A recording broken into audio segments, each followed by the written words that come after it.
हाँ जी, चलो let's start with the revision of incorporation of company. ठीक है, चलो करें स्टार्ट अपना। ठीक है, जितने अच्छे आपके नोट्स होंगे ना उतना ही आपका मन करेगा पढ़ने का ये थ्योरी सब्जेक्ट। ठीक है, ये होता है मेन थ्योरी सब्जेक्ट में तो हमारा। ठीक है, एंड मतलब कहने को थ्योरी है पर पेपर पूरा प्रैक्टिकल बेस्ड केस लॉ आता है। वो तभी होगा, ये जो हमारी लॉ है इसको अच्छे से पढ़ेंगे, फिर उसके बाद क्वेश्चंस में अप्लाई करेंगे, रिटर्न प्रैक्टिस एंड टेस्ट, ये चीजें चलेंगी हमारी। ठीक है जी, आओ जरा फिर हम करें अपना स्टार्ट। एक मिनट।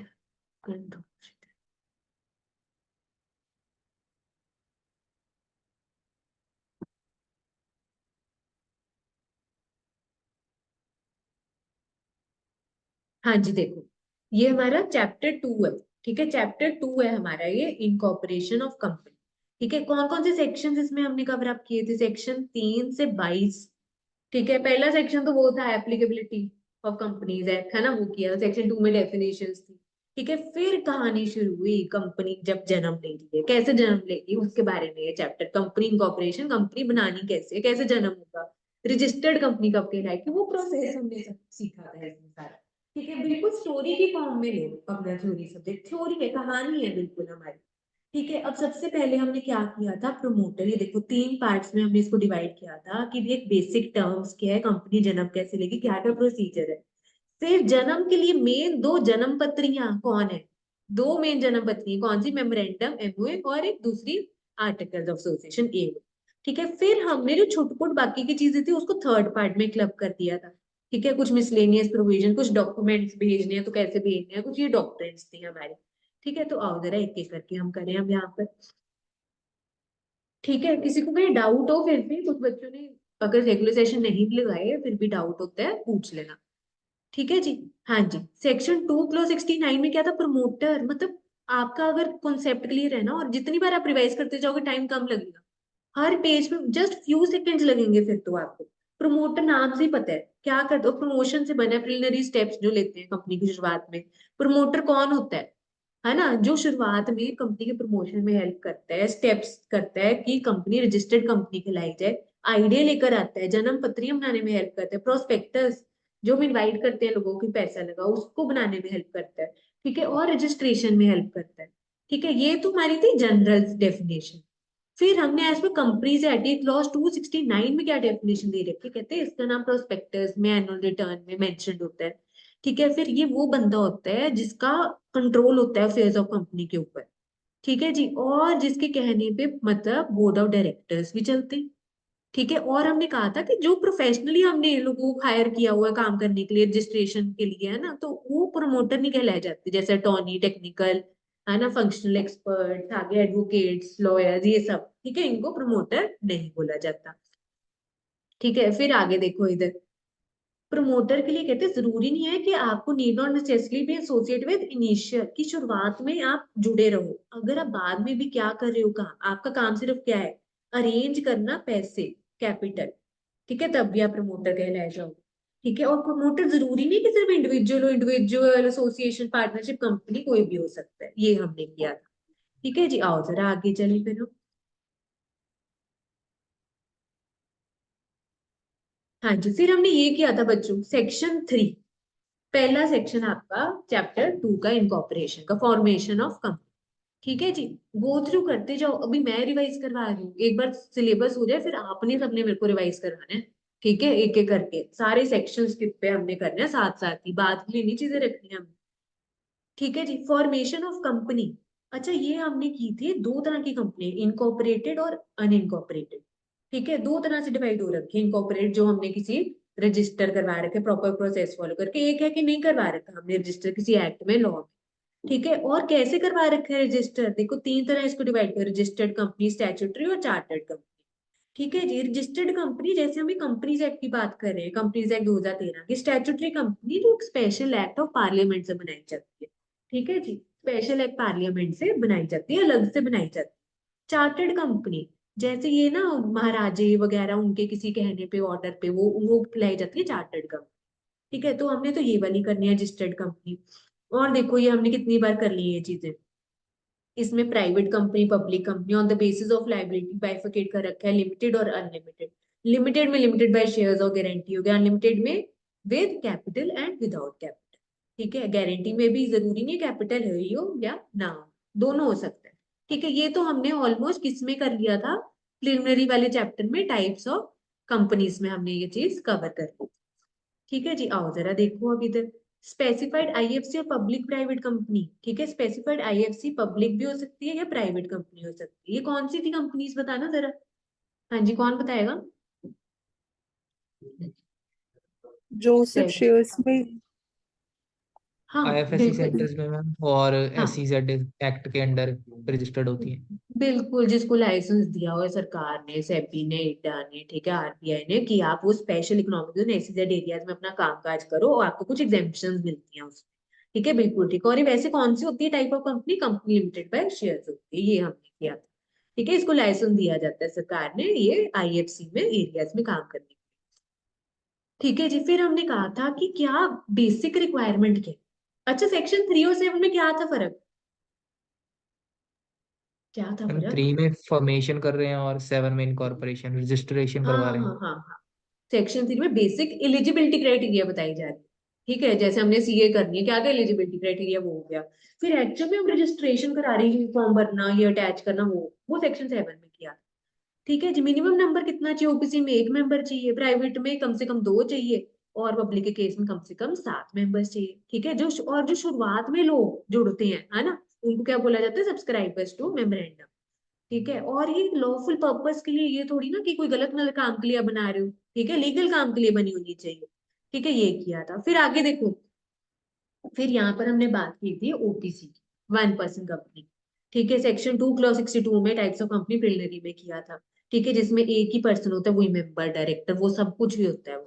ठीक है, और इसके जन्म पत्री में क्या मेंशन होगा भाई, एक ही बंदा सब कुछ संभाल रहा है, अगर ये ऊपर चला गया तो कौन कामकाज संभालेगा, तो वो नॉमिनी का नेम, मतलब नेम मेंशन होना चाहिए।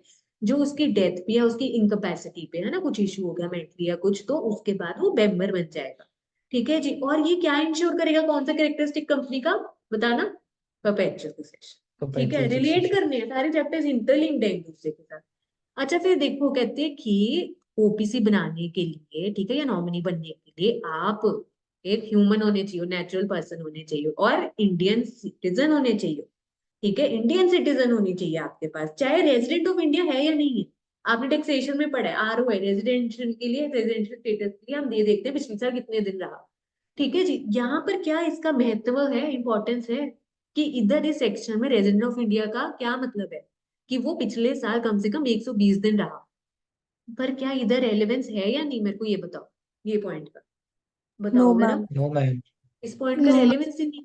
और ये ना अमेंडमेंट आई थी, ठीक है, कि रेजिडेंट है या नहीं है कोई फर्क नहीं पड़ता, बस इंडियन सिटीजनशिप होनी इंडियन चाहिए। सिटीजन होना चाहिए। हाँ हाँ, क्यों, एक तो इंसान और इंडियन सिटीजन, ये मेंबर बन सकता है और ओबीसी बना सकता है। ठीक है, और देखो एक टाइम पे आप एक ही ओबीसी के मेंबर रह सकते हो, ठीक है, या नॉमिनी रह सकते हो, दोनों चीजें नहीं हो सकती।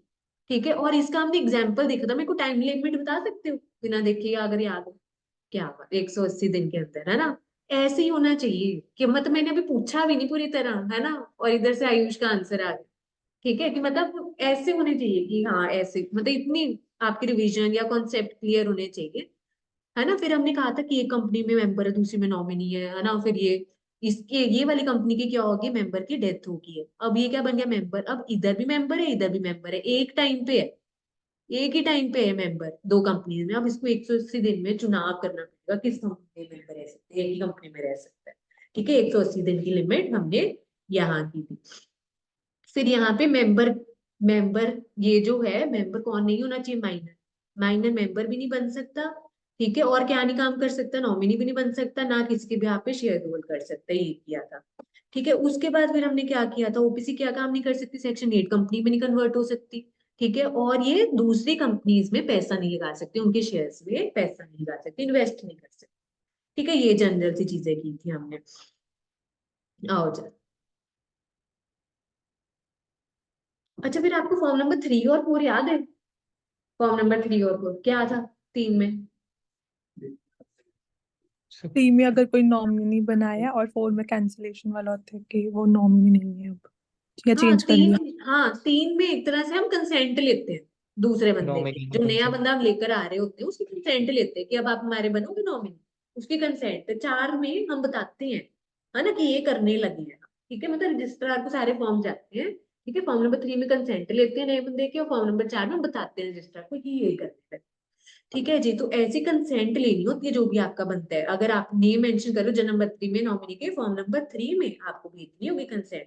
अच्छा, फिर ये चाहे नॉमिनी क्या कर सकता है, अपनी कंसेंट वापस ले सकता है।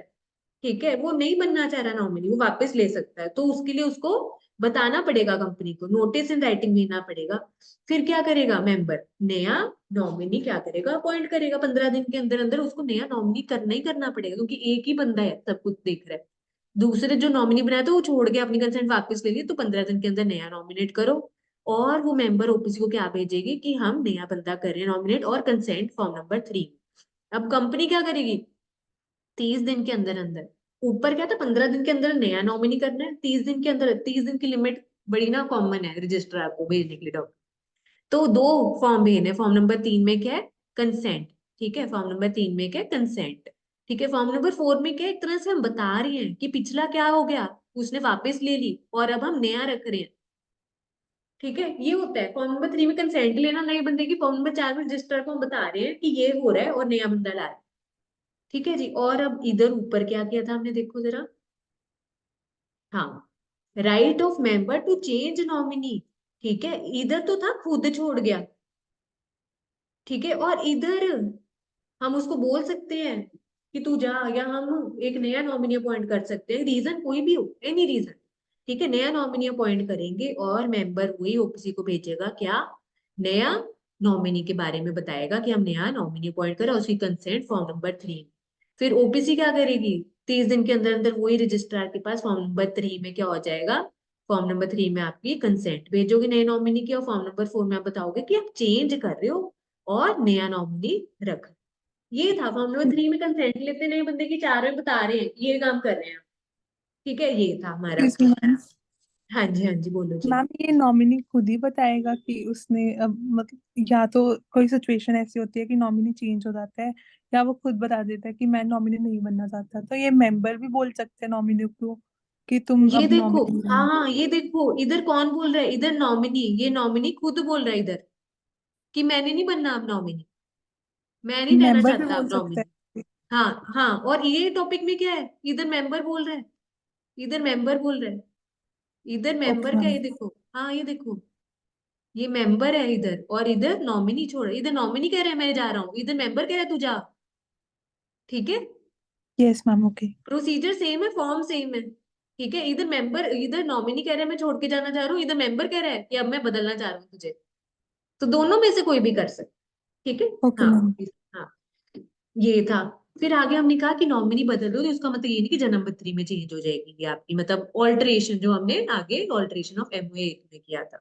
ठीक है, अच्छा, फिर आगे हमने कहा था कि अगर डेथ या इनकैपेसिटी होगी आपकी यहाँ मेंबर की, तो क्या होएगा, नॉमिनी बन जाएगा मेंबर, और नए मेंबर को क्या करना पड़ेगा, 15 दिन के अंदर अंदर नया नॉमिनी अपॉइंट करना होगा। 15 दिन के अंदर अंदर उसको नया नॉमिनी अपॉइंट करना होता है, ये हमने वो पीछे भी देखा है, रजिस्ट्रार को 30 दिन में बताना होता है।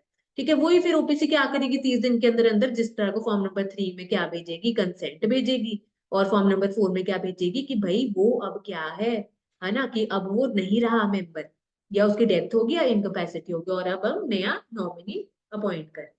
ये था। हाँ जी, समझ आ रहा है सबको, बोलो जी बोलो, चलिए आगे। Yes ma'am. Yes ma'am. चलो, ठीक है, चलो जी हाँ। ठीक है, फिर अच्छा हमने क्या किया था इधर, procedure for conversion of OPC into public या प्राइवेट कंपनी। एक बंदा है ओपीसी, अब उसको पब्लिक या प्राइवेट में क्या करना है, आपको ना टॉपिक देख के ही पता चल जाए, अच्छा इसमें एक ही मेंबर था या एक ही डायरेक्टर था, अब बढ़ा दो नंबर।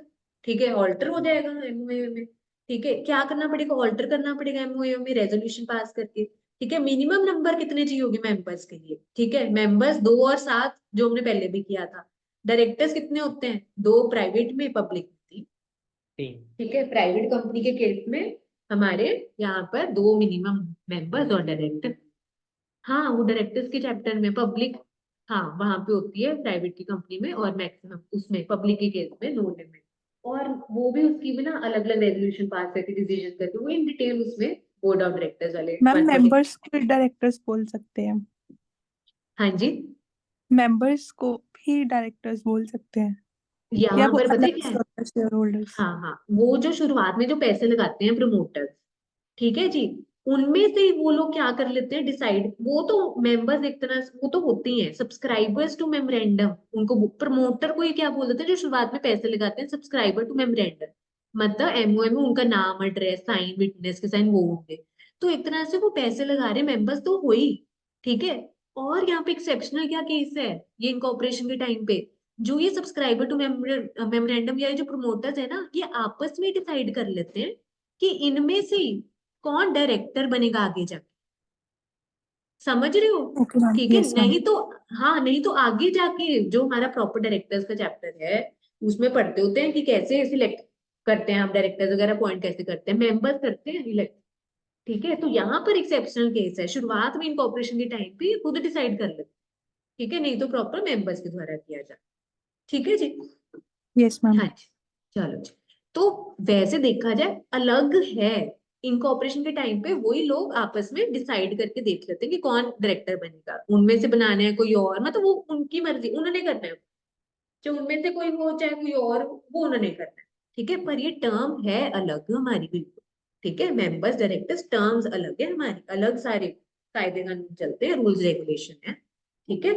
हाँ, और फिर आगे हमारे को देखना है कि किसी की मिनिमम पेड अप कैपिटल की रिक्वायरमेंट है तो वो चेक करना है, ठीक है। सेक्शन 18 में हमने क्या था, सेक्शन 18 कन्वर्जन, ठीक है, तो कहते हैं इन कन्वर्जन। डिटेल जो वहां पे बोला हुआ है उसकी प्रोविजन कंप्लाई करनी है, ठीक है। और इधर अगर आपको कन्वर्ट करना है ओपीसी को पब्लिक या प्राइवेट में, तो आपको फॉर्म नंबर 6 में एप्लीकेशन भर के देनी है, और साथ में क्या लगाने हैं, कुछ डॉक्यूमेंट्स लगाने हैं, ठीक है, जन्म पत्रियों जो आपने ऑल्टर किए हैं वो, रेजोल्यूशन जो पास किए वो, ठीक है। और कितने आप अब कर रहे हो मेंबर्स, प्रपोज मेंबर्स की लिस्ट, है ना, क्योंकि पहले एक था, अब बढ़ा रहे हो मेंबर और डायरेक्टर भी, तो कौन कौन लोग ऐड कर रही हो उनकी लिस्ट बता दो, प्रपोज मेंबर्स और डायरेक्टर अलोंग विद उनकी कंसेंट, ठीक है जी, और उनकी लिस्ट ऑफ क्रेडिटर्स, ठीक है, latest audited balance sheet PNL, ठीक है, उनकी जो लेटेस्ट फाइनेंशियल स्टेटमेंट है वो लगा दो, रजिस्ट्रार को सब सही लगा वो क्या कर देगा, आपको सर्टिफिकेट इशू कर देगा, ये किया था। अब सेकंड पार्ट में हमने क्या किया था, देखो इधर था ओपीसी कन्वर्ट हो रहे पब्लिक प्राइवेट में, अब इधर क्या है, प्राइवेट कंपनी इनटू ओपीसी की बात हो रही, बहुत सारे अब मेंबर्स या डायरेक्टर थे, अब एक में कन्वर्ट हो रहे हैं, इसमें बड़ा इशू है भाई, एक रह जाएगा अब बंदा सिर्फ, भाई अगर वो कंपनी की पहले क्या हो रखी है, देखो आपको कुछ रट्टा चढ़ाने की जरूरत नहीं, पहले कुछ लाइबिलिटीज वगैरह कुछ कर्जा लिया होगा, देनदारी होगी, भाई उनसे क्या ले लो, क्या ले लो, उनकी तो सहमति ले लो, उस इसमें क्या बोलते हैं, जैसे अब आप सीए कर रहे होते हो, अगर साथ में बीकॉम चल रही है तो क्या मांगते हैं आईसीए वाले, एनओसी मांगते हैं कि कॉलेज वालों की एनओसी ला कर दे, ठीक है जी। तो यहाँ पर नो ऑब्जेक्शन सर्टिफिकेट मांगेंगे मेंबर्स ऑफ क्रेडिटर्स की, इनकी कोई ऑब्जेक्शन तो नहीं है अगर हम एक मेंबर से कन्वर्ट कर दें ओपीसी में, और स्पेशल रेजोल्यूशन पास करोगे, ठीक है, इसकी कॉपी रजिस्ट्रार को भेजोगे, फॉर्म नंबर 14 एमजीटी मतलब मैनेजमेंट, मैनेजमेंट फॉर्म नंबर 14, और इधर भी फॉर्म 6 है, फॉर्म इधर का सेम है कन्वर्जन के लिए, बस इधर एक्स्ट्रा के स्पेशल रेजोल्यूशन की कॉपी लगानी है एमजीटी 14, डॉक्यूमेंट्स वही, यहाँ पर इधर डिक्लेरेशन दे रहे हैं डायरेक्टर्स कि इधर क्या है, मेंबर्स ऑफ क्रेडिटर्स ने क्या दे दी, अपनी सहमति दे दी कन्वर्ट करने की, डायरेक्टर्स ये डिक्लेरेशन दे रहे हैं, ठीक है। और वही मेंबर्स की लिस्ट, क्रेडिटर्स की latest financial statement, no objection letter की कॉपी रजिस्ट्रार को सब सही लगा तो वो क्या कर देगी, कन्वर्ट कर देगी और सर्टिफिकेट इशू कर देगी। और इधर क्या लिखा हुआ है कि भाई अगर ये आप कॉन्ट्रावेन करते हो ये प्रोविजंस, ठीक है, तो आपको 5,000 और 500 पर डे की क्या लग सकती है पेनल्टी।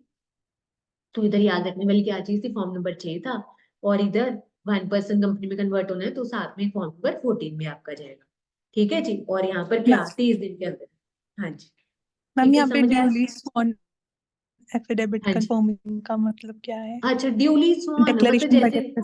हाँ हाँ, डिक्लेरेशन का मतलब, डिक्लेरेशन क्या होता है, जैसे हम उसमें मान रहे हैं कि जैसे वो होता नहीं है कि जैसे हम वो केस चल रहा होता है कि मैं गीता पे हाथ रख के कसम खाता हूँ कि जो बोलूंगा सच बोलूंगा, है ना, तो ऐसी अब यहाँ पर क्या हो रहा है, रिटर्न डॉक्यूमेंट जा रहा है, डॉक्यूमेंट में, है ना, आप डिक्लेरेशन दी होती है, ठीक है, जैसे है ना वो क्या होता है कि हम कई बार उसमें भी डिक्लेरेशन भरती है, जैसे आप एग्जामिनेशन फॉर्म वगैरह में भी भरने से पहले डिक्लेरेशन होती है कि आपने वो इंटर क्लियर कर लिया, जो भी आपका आर्टिकल ट्रेनिंग यहाँ तक खत्म हो गई है, मतलब जो इसमें लिखा हुआ है आप मान रहे हो कि हाँ जी सच है ये, मैं मान रही हूँ ये सच है, ठीक है, declaration by directors duly sworn affidavit confirming, affidavit जैसे वो प्रॉपर ना वो स्टैम्प पेपर पे नोटराइज करवा के, ठीक है, और उसमें कुछ टाइप करवाई हुई है लाइंस कि हाँ जी ये मैं हम कौन डायरेक्टर्स ये मान रहे हैं कि हम क्या करने वाले हैं, प्राइवेट कंपनी को ओपीसी में कन्वर्ट कर रहे हैं। तो इस बात से किसी को ऑब्जेक्शन नहीं है, और वो कौन से लोग हैं, मेन मेंबर्स और क्रेडिटर्स कहते हैं हम ये बात मान रहे हैं कि हमने उनसे कंसेंट ले ली, एनओसी ले ली, और उनको कोई ऑब्जेक्शन नहीं, हम ये मान रहे हैं। तो वो प्रॉपर एफिडेविट स्टैम्प पेपर पे लिखकर साइन करके, है ना, वो एक पक्के कागज पे वो डिक्लेरेशन, ये बोलते हैं बस इसको। ठीक ओके है, मैम। ड्यूली स्वॉन, स्वॉन मतलब जैसे कसम खा के कहते हैं, ठीक है, स्वॉन मतलब कसम खा के, एफिडेविट वो डॉक्यूमेंट का नाम स्वॉन, ठीक है, कि हम कसम खा के कहते हैं या कि हम मानने की सच, ये है बस इसका। ठीक है, यस चलो। मैम। और फिर हम यहाँ पे हमने की थी कुछ बातें ओपीसी से रिलेटेड, वैसे हमने काफी चैप्टर्स किए थे ना, उसमें अलग टाइम लिमिट होती थी या बोला होता था ओपीसी को लोड नहीं होती वो करने की, है ना। जैसे यहाँ पर कैश फ्लो स्टेटमेंट इनको बनाने की जरूरत नहीं ओपीसी को। ठीक है, फिर एनुअल रिटर्न में देखो हमने कौन सा सेक्शन था उसका, बोर्ड रिपोर्ट का बताओ पहले कौन सा था सेक्शन। नहीं नहीं, 137 तो फाइनेंशियल स्टेटमेंट। 134। बस अब सारे नाम लिख दो, 134 मनदीप ने बताया, 134, 134। 134। ठीक है, उसमें हमने पढ़ा था ना, इतनी बड़ी लिस्ट नहीं थी वो बोर्ड रिपोर्ट की हमने की थी, फिर हमने कहा था एक छोटी सी बना दी शॉर्ट फॉर्म किसके लिए, ओपीसी के, जिसको बोलते हैं अब्रेज्ड बोर्ड रिपोर्ट। ठीक है, तो यहाँ पे इनके लिए अलग से अब्रेज्ड बोर्ड रिपोर्ट भी रेकमेंड की जा सकती, प्रिस्क्राइब की जा सकती है। ठीक है, और इनके ऑडिटेड फाइनेंशियल स्टेटमेंट्स कहते हैं सिर्फ एक ही डायरेक्टर साइन कर दे सफिशिएंट है, वो रिक्वायरमेंट नहीं कि ज्यादा करेंगे वो। सेम एनुअल रिटर्न भी कहते हैं कि क्या कर दे, एक डायरेक्टर साइन कर दे, जरूरी नहीं कि सीएस के साथ करे। और ऐसी अब्रेज एनुअल रिपोर्ट भी वो प्रिस्क्राइब की जा सकती है, ये किया हमने। और यहाँ पे एजीएम इनके लिए नेसेसरी नहीं होती करनी। ठीक है, और एक ना टाइप्स ऑफ मीटिंग, ठीक है, general meeting, extraordinary general meeting, ठीक है, कुछ प्रोविजन है मीटिंग से रिलेटेड, कहते हैं इनके ऊपर वो एप्लीकेबल नहीं करते। ठीक है, और यहाँ पर कहते हैं इनको अगर बोर्ड मीटिंग रखनी है, ठीक है, मतलब बोर्ड ऑफ डायरेक्टर्स की मीटिंग, बस कहते हैं एक सफिशियंट है, हर 6 महीने में एक, ये देखो only one board meeting in each half of calendar. ठीक है, हर 6 महीने में एक कर ले बस बहुत। ठीक है, बाकियों को जैसे हर क्वार्टर में एक, मतलब गैप होता है 3 महीने के अंदर, ऐसे वो प्रॉपर एक मीटिंग का बता रखा है, पहले साल में ज्यादा गैप होते हैं ऐसे कर। ठीक है, और यहाँ पर देखो ये था 137 जो आप बोले थे, फाइलिंग ऑफ फाइनेंशियल स्टेटमेंट, सारे साइन कर दिए सबने। ठीक है, अब हमारे को रजिस्ट्रार के पास फाइल करनी है, सबमिट करनी है। तो वैसे कितनी देर होती है, कितने दिनों में करना होता है, हमने यहाँ पे 30 डेज थे हमने जो किया था। ठीक है, पर वहीं पर हमने किया था कि इसको ओपीसी के केस में कितना होता है, 6 महीने, 6 महीने मिल जाते हैं इसको, 6 महीने फ्रॉम क्लोज ऑफ फाइनेंशियल, 6 महीने मिलते हैं इसको, बाकी सबको 30 दिन। रिलैक्सेशन मतलब इनको कुछ फायदे दिए हुए हैं, इनको कुछ ज्यादा टाइम लिमिट दे रखे हैं, कुछ चीजें इनके लिए अलग से कर रखी है। ठीक है, हाँ जी बच्चों, चले आगे, बोलो जी बोलो। Yes ma'am. यस ठीक मैम। है, अगर किसी को डाउट भी हुआ ना पूछ लेना। अच्छा, मुस्कान ने भी, अच्छा वाह, ज्वाइन कर लिया, हर्षप्रीत ने भी कर लिया, वेरी गुड। ठीक है, चलो डाउट जहां पे किसी का हुआ पूछ लेना।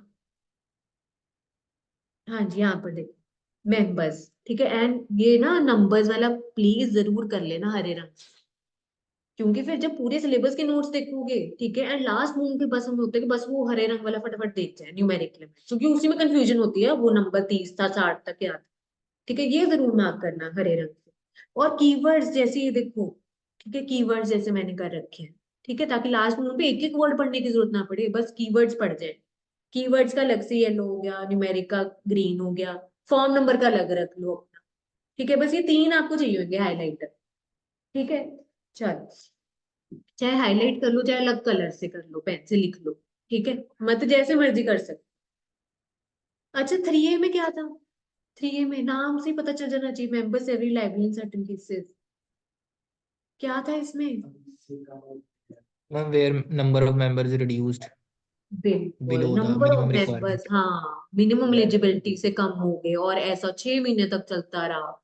और जो काम चल रहा था वो वाले मेंबर्स को पता था कि ऐसे हुआ है, कि कम हो गए मेंबर, तब भी वो काम करते रहे। तो अब फिर कानून ने क्या बोला, आज हो जी, अब 6 महीने बाद नहीं आपको बख्शा जाएगा, 6 महीने बाद जो भी लाइबिलिटी होगी आपकी जिम्मेदारी होगी, आप अपनी जेब से भी आपको भरपाई करनी पड़ेगी और आपके ऊपर भी केस हो सकता है। ये था बस।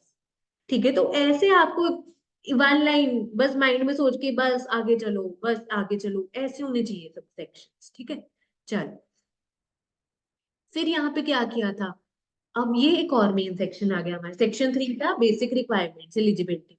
सेक्शन 7 क्या था, अब एक्चुअल में प्रोसेस कंप्लाई करेंगे, फॉर्म भरेंगे, रजिस्टर करवाएंगे, सर्टिफिकेट ऑफ इनकॉर्पोरेशन मतलब बर्थ सर्टिफिकेट हमें इशू होगा।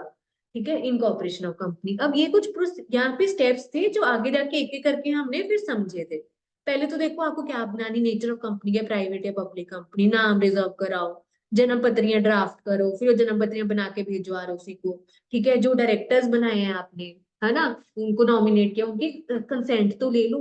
और कुछ हमारे को डिक्लेयर करनी पड़ती है, डिक्लेरेशन माननी पड़ती है चीजें कि हाँ मैंने एक्ट की प्रोविजंस कंप्लाई की है। ठीक है, फिर फीस दो, फिर आपको सीओआई सर्टिफिकेट ऑफ इनकॉर्पोरेशन मतलब कि बर्थ सर्टिफिकेट इशू हो जाएगा आरओसी से। ठीक है जी, और एक जैसे डिक्लेरेशन कहते हैं कि अब आपको क्या देनी है। ठीक है, कि जो सब्सक्राइबर जो पैसे लगा रहे हैं, ठीक है, एक्चुअल में पैसे दे दिए उन्होंने उन शेयर्स पे, जो उन्होंने कहा था हाँ जी हम इतने शेयर से पैसे लगाएंगे। ठीक है, और उनको क्या देनी पड़ती डिक्लेरेशन, कि उन्होंने रजिस्टर्ड ऑफिस एक खोल लिया। क्या कौन सा सेक्शन था बताना वो रजिस्टर्ड ऑफिस वाला। 12 10 है 10 हाँ, 12 12 था रजिस्टर्ड ऑफिस वाला, 12 था वेरिफिकेशन ऑफ रजिस्टर्ड। कितने दिन के अंदर अंदर हो जाना चाहिए आपका ऑफिस को शुरू। 30 days 30, 30 कॉमन ही होता है। ठीक है, 30 कॉमन ही होता है। ठीक है, तो एक वेरिफिकेशन, है ना, वेरीफाई करवा के वो एक भेजनी पड़ती है डिक्लेरेशन। ठीक है, तो ऐसे यहाँ पर ये हमने आगे भी की हुई है ये चीज। ठीक है, अब देखते हैं क्या प्रोसीजर, सबसे पहला क्या स्टेप है, कौन सा था फॉर्म बताना। ये 3 फॉर्म है देखो, 32 मतलब अपने नोट्स ना देखो बच्चों, कोशिश करो ऐसे बनाने की, बहुत अच्छे बना भी जो मैंने देखे हैं नोट्स सबके।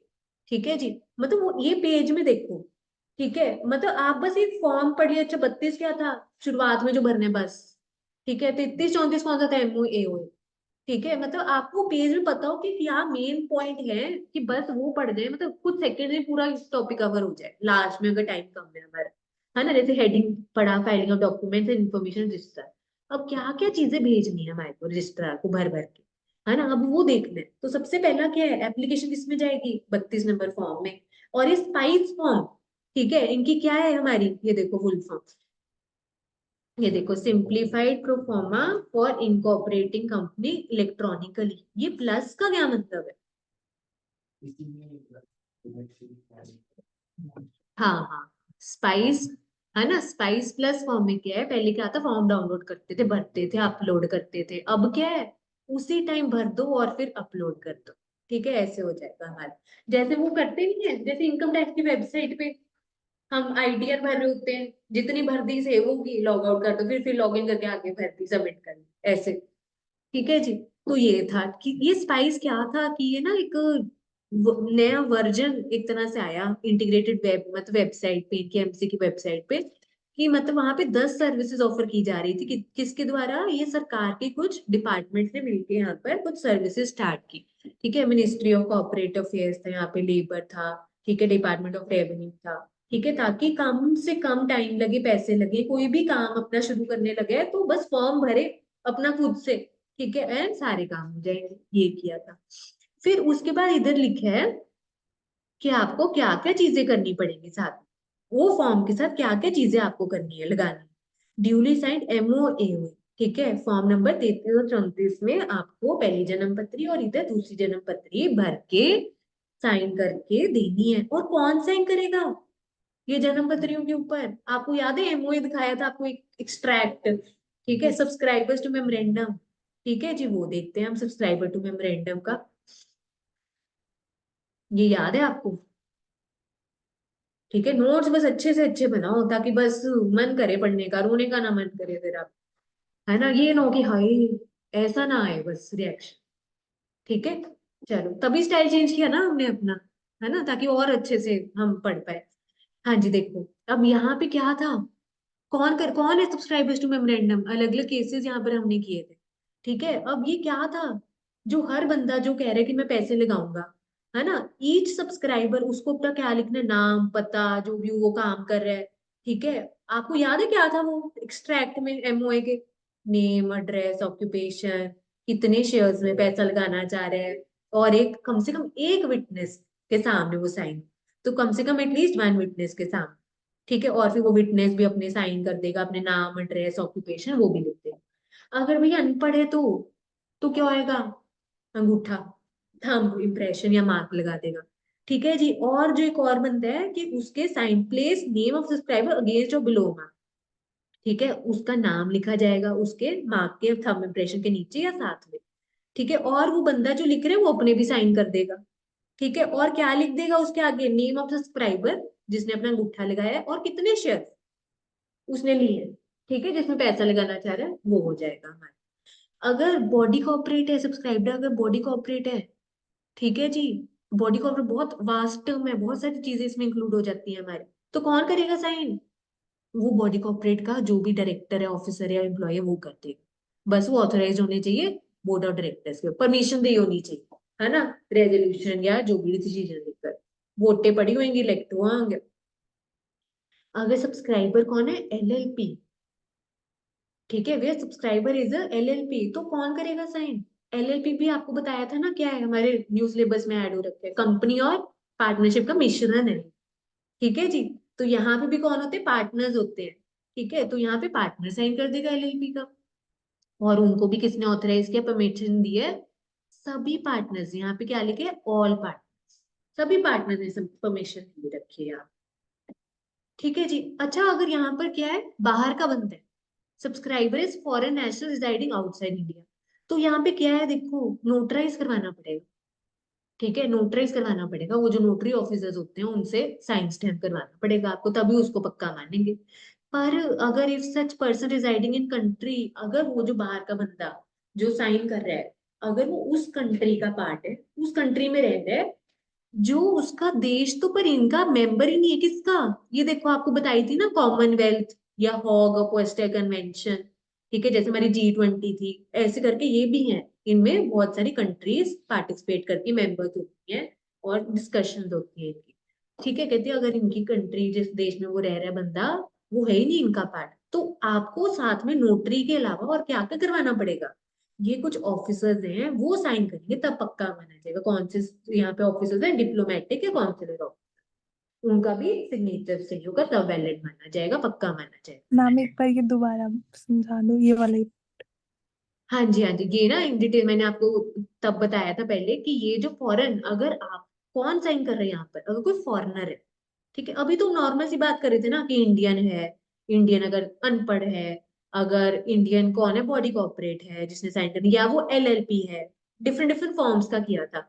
यहाँ पे क्या आ गया इधर हमारा, ठीक है, यहाँ पे क्या आ गया, अगर फिरंगी है, फॉरेनर है, ठीक है, मतलब जो इंडिया के बाहर रह रहे हैं, उसने साइन कर, ठीक है, तो वो कब कर सकता है साइन, क्या क्या रिक्वायरमेंट है उस केस में, कहते हैं वो साइन कर दे बेशक अपना, ठीक है, पर जो वो सिग्नेचर्स, एड्रेस या प्रूफ आइडेंटिटी जो भी उसमें चीजें मेंशन कर रहे हैं ना, वो नोटराइज होनी चाहिए। इधर चंडीगढ़ में हमारे सेक्टर 17 में बैठे होते हैं बहुत सारे, ठीक है, नोटरी ऑफिसर्स, कोई भी हमारा डॉक्यूमेंट होता है नोटराइज जो करवाना होता है, रिक्वायरमेंट होती है, जैसे कोई भी आप लोग कर रहे होते हैं ना अप्लाई कोई फॉर्म, उसमें लिखा होता है कि नोटराइज करवाना होना चाहिए, तो हम जाते हैं भर के फॉर्म, उनको अपना साइन स्टैंप लगाते हैं, अपनी थोड़ी बहुत नॉमिनल सी फीस लेते हैं, वो पक्का माना जाता है, फिर रिक्वायरमेंट पूरी हो जाती है। तो एक तो कहते हैं नोटरी, नोटरी ऑफिसर से नोटराइज करवा दो, टेस्ट करवा लो, साइन स्टैंप लगवा लो। दूसरा कहते हैं, अब जैसे यहाँ पर जसदेव हमारी अभी G20 हुई थी, ठीक है, इधर G20 हुई थी हमारी, ठीक है, तो उसमें क्या होता है, बहुत सारी कंट्रीज मेंबर्स होती है ना उसकी, ठीक है, और वो कुछ टॉपिक्स पे डिस्कस करती हैं, है ना, मतलब सबकी देश की डेवलपमेंट से रिलेटेड जो भी है, अलग अलग जो भी उनके कोर एरियाज होते हैं, बहुत सारी कंट्रीज के मेंबर्स होते हैं, पार्टिसिपेट करते मेंबर्स होते हैं और डिस्कशन होती है।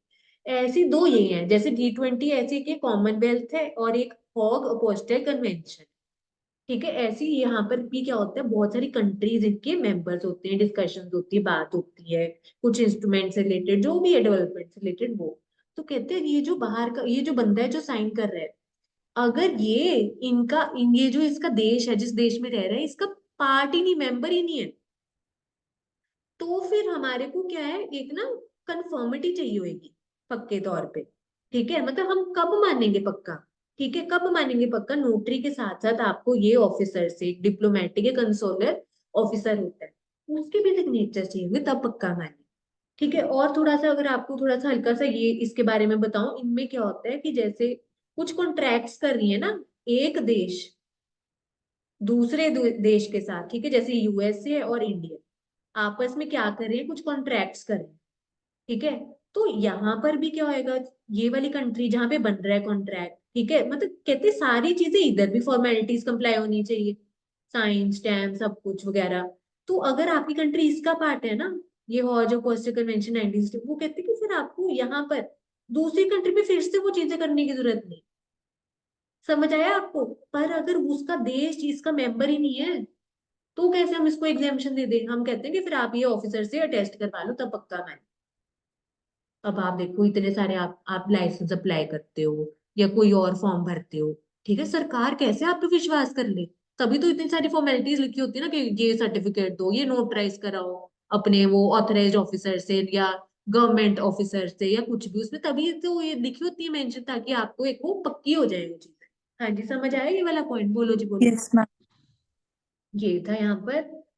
ठीक है, देन फिर आगे क्या है, वेयर सब्सक्राइबर। अच्छा देखो, बाहर है फॉरेनर, अगर वो इंडिया विजिट कर रहा है, ठीक है, इंडिया किस काम के लिए विजिट कर रहा है, कि वो कंपनी बनाना चाह रहा है, ठीक है, तो वो उसके लिए क्या रिक्वायरमेंट होगी, क्या वो बना सकता है कंपनी इंडिया में? बताओ जरा।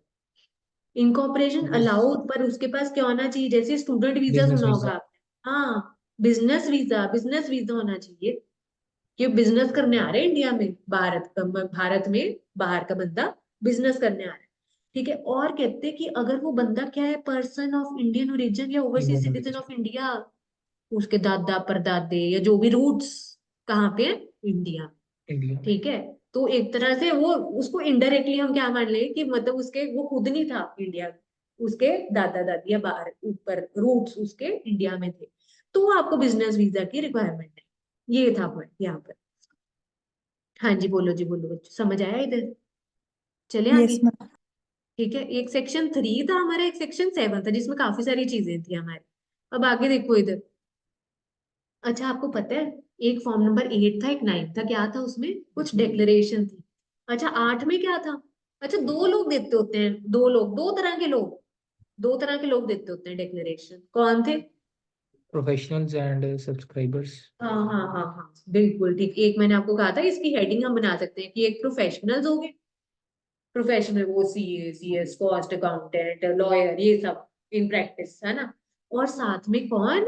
ये वो कंपनी वाले लोग, है ना, जो director manager secretary of company. और आपको डिफरेंस बताया था, ये वाला जो सीएस और ये वाला जो सीएस है, ये प्रॉपर प्रैक्टिस वाला है, ठीक है। और ये एक तरह से कौन है, चाहे प्रैक्टिस में है नहीं है, ये एम्प्लॉई है इसका एक तरह से फुल टाइम, ठीक है। फॉर्म नंबर 8 में ये क्या देंगे, डिक्लेरेशन देंगे किस चीज की, कि भाई एक्ट पूरा इन्होंने कंप्लाई किया। देखो अभी से ये पूरी लाइन में मैंने ये दो वर्ड हाईलाइट कर दिए क्योंकि मुझे इससे पता चल जाएगा मुझे क्या लिखना है, कि provisions of companies act 2013 related to incorporation of company and its rules have been complied with. बस अब इतना समझ आ जाना चाहिए कि एक दो वर्ड से ही अपनी दो तीन लाइनें अपनी आराम से बन सकती हैं, कीवर्ड्स कौन से होते हैं, ठीक है। फॉर्म नंबर 9 में क्या था?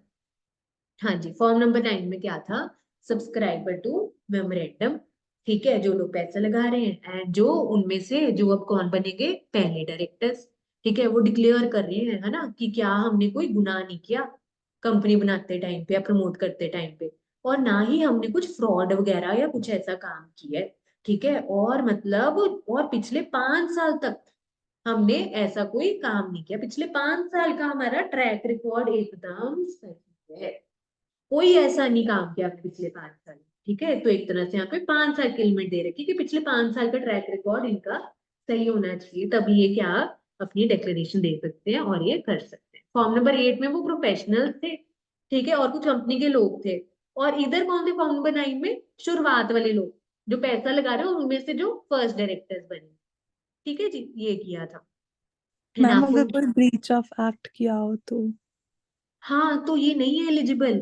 देखो डिक्लेरेशन तभी कोई देगा ना, डिक्लेरेशन होता क्या है, कि मैं मान रही हूँ कि मैंने कोई गुनाह नहीं किया पिछले 5 सालों में। अगर देखो अगर उसको पता था किया है, ठीक है, और उसने तब भी गलत मतलब डिक्लेरेशन कर दी, और बाद में कुछ पता चलता है, देखो बताओ कौन सा सेक्शन लग जाएगा फिर। क्या बात है, 447, punishment for fraud, liability for fraud under section 447। अगर आपको पता था, या अगर आप इंफॉर्मेशन छुपा रहे हो या गलत दे रहे हो, ठीक है, तो आपको फिर 447 भी लग जाता है। ठीक है, जिसमें हम हमने बहुत तब सारी रजिस्टर जो जहाँ पे भी ये रजिस्टर करवा रहे हैं रजिस्ट्रार के पास, तो वो रोक तो नहीं सकता अगर इन्होंने पिछले 5 सालों में कोई फ्रॉड किया हो या ब्रीच किया हो। नहीं, देखो यही तो लिखे ना, पिछले 5 साल का इनका करेक्टर, जैसे हमारे स्कूल से हम निकलते करेक्टर सर्टिफिकेट नहीं मिलता हमारे को, अगर स्कूल वाले ये लिख दे इसका करेक्टर गलत है इस बच्चे का, कोई देगा एडमिशन बीकॉम में या कॉलेज में? नहीं ना। तो ऐसे यहाँ पे इनका भी क्या होना चाहिए, पिछले 5 साल का ट्रैक रिकॉर्ड या करेक्टर सर्टिफिकेट है ना इनका, सही होना चाहिए, पॉजिटिव होना चाहिए। ठीक है, पर अगर इन्होंने किया है और इनको पता है, ठीक है, और देखो कौन से सेक्शन में, बहुत सारे सेक्शन है जिसमें अगर इन्होंने कुछ फ्रॉड किया, बहुत सारे सेक्शन है। ये देखो, फ्रॉड, मिसविसेंस, ब्रीच ऑफ ड्यूटी, मतलब कुछ गलत मतलब हेरा फेरी वाले काम किए हैं इन्होंने। ठीक है, और अलग अलग एक्ट्स में कर रखे हैं, तो कुछ कोर्ट केस हुआ होगा, एक्शन लिया होगा। अगर ये छुपा रही है, तो देखो जैसे अब क्या हो गया है, बहुत सेंट्रलाइज्ड हो गया है, पैन नंबर से, आधार नंबर से आपकी इनकम पूरी ट्रैक हो जाती है। ठीक है जी, अब आपके ना इनकम टैक्स की वेबसाइट पे पिछले कुछ टाइम से कुछ फॉर्म, हमारे एनुअल इंफॉर्मेशन स्टेटमेंट, ठीक है, निकल के आने लगी है, जो आप सोचते थे इनकम कि पता ही नहीं चलेगा सरकार को, वो भी बता दिया मैंने। अब कुछ गुंजाइश ही नहीं कुछ छुपाने वाली। ठीक है, तो मैं यही कह रही हूँ कि सब सेंट्रलाइज्ड है, तो कहीं ना कहीं से ट्रैक हो जाती हैं चीजें। अगर आप छुपा रहे हो, कहीं ना कहीं कोर्ट केस हुआ होगा, कुछ ना कुछ डॉक्यूमेंट कहीं पता चल जाएगा रजिस्ट्रार को, फॉर्म भर के या कुछ भी, एमसी की वेबसाइट पे कुछ ना कुछ रजिस्ट्रार को कहीं से अगर पता चल गया, तो फिर ये डिक्लेरेशन वैलिड नहीं मानी जाएगी। फिर वो लोग, ये सब्सक्राइबर या फर्स्ट डायरेक्टर्स नहीं माने जाएंगे, फिर उनको फिर जो भी कॉन्सिक्वेंसेज है उसको वो फेस करना पड़ेगा। अगर छुपाते हैं, गलत इन्फॉर्मेशन देते हैं, फिर वो 47 भी लग जाएगा। ठीक है जी, तो ये तो माननी पड़ेगी, नहीं मानोगे फिर सजा मिलेगी, और ये फिर आप कर नहीं पाओगे जो हम कह रहे हैं, सब्सक्राइबर टू मेमोरेंडम और फर्स्ट डायरेक्टर नहीं बन पाओगे। हाँ जी, समझ आया? Yes ma'am. अच्छा बच्चों, मेरे को वो बताओ क्या डिफरेंस था फर्स्ट डायरेक्टर्स और नॉन डायरेक्टर्स में, ये अभी बताया भी है थोड़ी देर पहले। हाँ हाँ। हाँ, मतलब ये कौन डिसाइड करता है, वही जो पैसे लगा रहे होते हैं वही डिसाइड कर लेते हैं कि पहले कौन होंगे डायरेक्टर्स। ठीक है, आगे जाके डायरेक्टर्स कौन करता है, सिलेक्ट मेंबर्स, प्रॉपर वो प्रोसीजर फॉलो होता है। ये था आपको डिफरेंस बताया मैंने। ठीक है जी, फिर आगे चलो इधर किसके बारे में। ठीक है, ये तो अच्छा, ये क्या क्या चीजें कर रहे हैं कि हमने वो फॉर्म नंबर 32 भर रहे हैं ना, 32, 33, 34, 32 जो मेन फॉर्म है हमारा, ठीक है, उसके साथ हमने जन्म पत्रियां लगा दी 33, 34, फिर उसको साइन कौन करे वो सब्सक्राइबर्स देखे, फिर डिक्लेरेशन लगानी है फॉर्म 8 और 9 में। ठीक है, फिर एड्रेस फॉर कॉरेस्पॉन्डेंस, जब तक आपका वो रजिस्टर्ड ऑफिस जो आपने मेंशन किया हुआ है वो नहीं है अभी तक तैयार, तो कौन से एड्रेस पे आपको भेजे। ठीक है, और ये सेक्शन 12 में हमने पढ़ा था कितनी देर में हो जाना चाहिए आपका, जहां पर फिर हमने भेजना शुरू कर देना डॉक्यूमेंट 30 दिन के। ठीक है, हाँ हाँ, कॉमन है टाइम लिमिट। ठीक है, चल अब आगे देखो, फर्स्ट डायरेक्टर्स के बारे में आगे। ठीक है, और यहाँ पे हमने देखो फॉर्म 8 और 9 था। फॉर्म नंबर 8 वो प्रोफेशनल और कुछ कंपनी के लोग थे। फॉर्म नंबर 9 कौन सा था, वो शुरुआत वाली। ठीक है, मतलब ऐसे लिख सकते हो यहाँ पे ये, अगर आपको लिखना है ना, जैसे ये प्रोफेशनल्स हो गए और ये कंपनी के लोग हो गए जो देख रहे हैं कामकाज, और नीचे कौन हो गई ये शुरुआत, शुरुआत वाले लोग, शुरुआत, वो होएगा ना, शुरुआत वाले लोग, शुरुआत या स्टार्टिंग वाले लोग लिख लो। ठीक है, शुरुआत वाले लोग या स्टार्टिंग वाले लोग, है ना। वो कौन होते हैं, सब्सक्राइबर टू मेमोरेंडम, और जो आपस में डिसाइड करते हैं कि फर्स्ट पहले डायरेक्टर कौन है। तो ऐसे कभी नहीं बोलोगे जब देसी तरीके से कर लोगे। ठीक है जी, और ये 5 साल वाली देखिए हमने नीचे टाइम लिमिट, फिर अच्छा देखो, अब ये जो फर्स्ट डायरेक्टर है, ठीक है जी, जो अब उन्होंने बोला है सब्सक्राइबर टू मेमोरेंडम में, जिन्होंने स्टार्टिंग में पैसे लगाए थे, उन्होंने ना सिलेक्ट कर लिए कौन पहले डायरेक्टर बने, पहली बार जो कंपनी के डायरेक्टर कहलाए जाएंगे। तो अब फॉर्म नंबर 12 देखो, जहां पे अब डायरेक्टर की बात हो रही है, नाम क्या लग गया, DIR, DIR हो गया। ठीक है जी, DIR हो गया। ठीक है, डायरेक्टर से DIN फॉर्म नंबर 12 में उनका नाम और हमारा जैसे पैन होते हैं इनका डिन number, address, nationality, proof of identity, जो भी वोटर कार्ड, आधार कार्ड, जो भी लगाना होगा। और किसी फर्म या कंपनी में, बॉडी कॉर्पोरेट में भी है क्या वो डायरेक्टर, वो बता दो। और उसकी कंसेंट भी लेनी होगी फॉर्म नंबर 2 में। तो 2 में कंसेंट हो गया और 12 में हमें रजिस्ट्रार को भेजना है सारी डिटेल। समझ आई, 2 और 12। ठीक है, 32, 33, 34, 8, 9, 2, 12, देखो कितनी सारी रिक्वायरमेंट्स है, ठीक है, करने के लिए। आओ जरा आगे चलिए। अच्छा, फिर हमने यहाँ पर क्या देखा था, particulars of subscriber to memorandum. ठीक है, बिल्कुल जनरल सी चीजें हैं, कोई भी फॉर्म भरते हो जनरल सी चीजें हमारे को भर के देनी होती है। क्या था यहाँ पे particulars of subscriber to memorandum में? हाँ, क्या था इसमें, क्या क्या चीजें हमारे को उनकी डिटेल भर के देनी है, जो लोग पैसा लगा रहे हैं। नाम, उनका खुद का पूरा नाम, उनके मम्मी पापा का नाम, डेट ऑफ बर्थ है ना, उनका फोन नंबर, ईमेल आईडी, ये देखो जनरल सी चीजें हैं। नेशनैलिटी, ठीक है, क्या काम करे, पैन नंबर हो गया उनका, ठीक है, एड्रेस हो गया, रेजिडेंशियल प्रूफ हो गया। रेजिडेंशियल प्रूफ में काफी जगह फाइल जो मिलती है ना, इधर इधर स्टेट ऑफिस से जो फाइल, यही सेम होती है तकरीबन। कि अगर आपको बिजली का बिल, यहाँ पे टेलीफोन का बिल, ये 2 महीने से पुराना नहीं होना चाहिए। ठीक है, प्रूफ ऑफ आइडेंटिटी में देखो, हम भारतीयों के लिए तो voter card, passport, driving licence, Aadhaar card, ये सब हो जाएगा। फॉरेनर्स के केस में क्या मानेंगे वैलिडिटी देना, पासपोर्ट मानेंगे हम तो। ठीक है, और अगर किसी और कंपनी में डायरेक्टर या प्रमोटर है तो उसकी आप कंपनी का नाम बता दो, और कंपनी का वो क्या होता है, सिन, कॉर्पोरेट आइडेंटिटी नंबर। कितने डिजिट्स को होते हैं, याद है कितना? 21, 21, 21. 21, 21। ठीक है, क्या बात है आयुष, है। चलो, ठीक है जी। तो एक तरह से रिवीजन भी हो जाती है, किसी के कहीं डाउट्स भी रहते हैं तो वो भी क्लियर हो जाते हैं, है ना, तो ऐसे। अच्छा, अब अगर ये कौन है सब्सक्राइबर टू मेमोरेंडम, जो पैसे लगा रहे हैं, वो कौन है, बॉडी कॉर्पोरेट। बॉडी कॉर्पोरेट सिर्फ कंपनी नहीं होता, इसमें और भी चीजें इंक्लूड हो जाती है, LLP, पार्टनरशिप फर्म, ये सारी चीजें। ठीक है, तो यहाँ पर क्या क्या डिटेल देनी है आपको उस बॉडी कॉर्पोरेट की, उसका नाम, सिन नंबर, रजिस्ट्रेशन नंबर, लास्ट के डिजिट उसके, registration number, global location number अगर उसने ले रखा है, उसका एड्रेस, ईमेल आईडी। अब अलग से उन्होंने बोल दिया कि अगर ये बॉडी कॉर्पोरेट अगर कंपनी है तो आप साथ में किसकी कॉपी लगा दो, बोर्ड के द्वारा बोर्ड मीटिंग हुई, है ना, रेजोल्यूशन पास किया, किस चीज से रिलेटेड, कि ये बंदा क्या कर सकता है, हाँ क्या कर सकता है, साइन कर सकता है, subscriber to memorandum, subscribe to memorandum कर सकता है, authorisation to subscribe to MOU, कि वहां पे साइन वगैरह ये कर सकता है, हम इसको ऑथराइज कर रहे हैं। अच्छा, अगर ये बॉडी कॉर्पोरेट कौन है, LLP है, पार्टनरशिप फर्म है, इधर कंपनी थी, तो रेजोल्यूशन कौन पास करेगा इधर, सभी पार्टनर्स, मतलब डिसीजन जो कंफर्म करेंगे, अप्रूवल जो देंगे, कौन देगा यहाँ पर, सभी के सभी पार्टनर्स, 100% सभी। ऊपर भी तो ये था, ये देखो कहाँ पे अभी ऊपर करके है ना, ये देखो ऑल पार्टनर, ये देखो ऑल पार्टनर्स, सभी पार्टनर्स की सहमति होनी चाहिए इस केस में। ठीक है, ये था ऐसे, अब नीचे किया है हमने। ठीक है, कि ये ऑथराइज है बंदा क्या करने के लिए, साइन करने के लिए MOU में, जन्म पत्र में।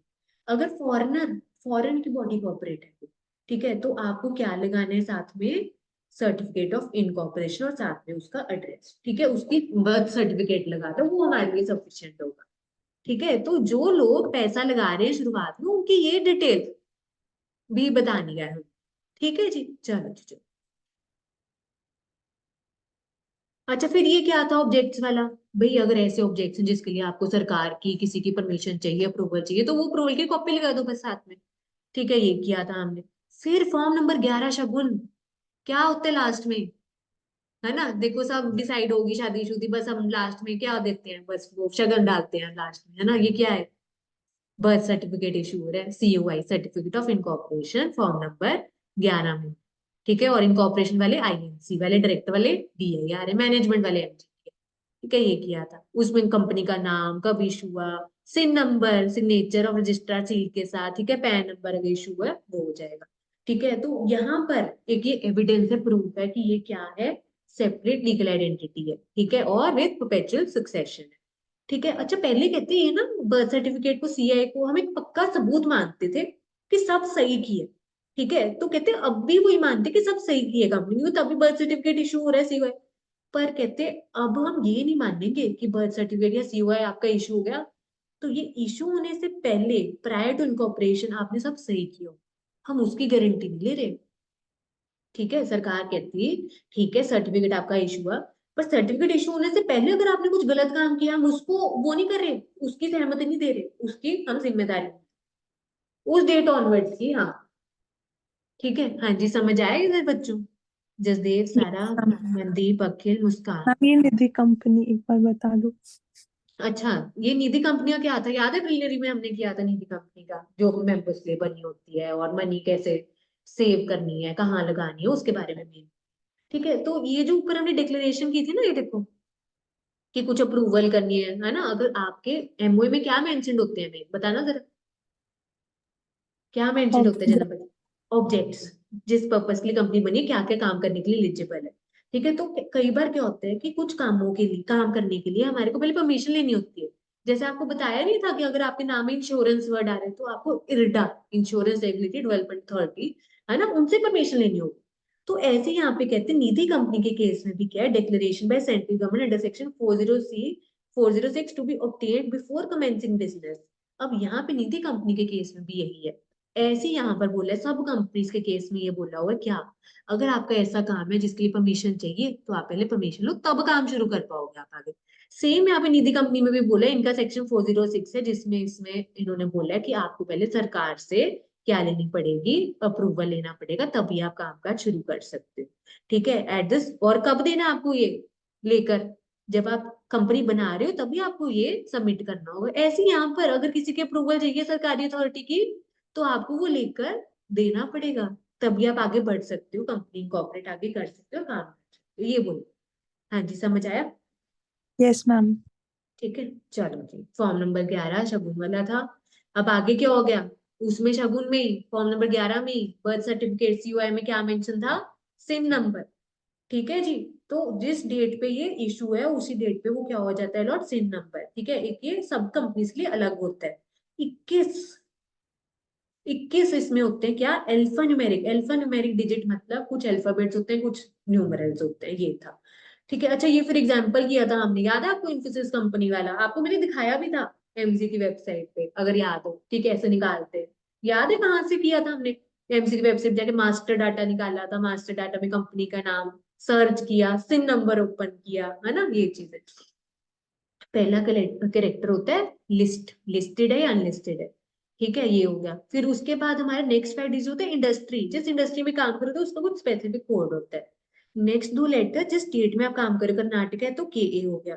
फिर उसके बाद क्या थे लास्ट के, हाँ जी, तो नेक्स्ट 4 डिजिट्स में ईयर ऑफ इनकॉर्पोरेशन हो गया, ये था। अगले 3 किसके हैं, टाइप ऑफ कंपनी। तो यहाँ पे कंफ्यूजन होती है ना पब्लिक और प्राइवेट में। पब्लिक कंपनी PLC, ठीक है, प्राइवेट में TR, तो यहाँ पे PTC होगा। लास्ट 6 हो गया हमारा रजिस्ट्रेशन नंबर, और वो अलग से भी जब हम मास्टर डाटा नहीं निकालते होते, सिन नंबर भी लिखा होता है और रजिस्ट्रेशन नंबर। हाँ जी, आया समझ में?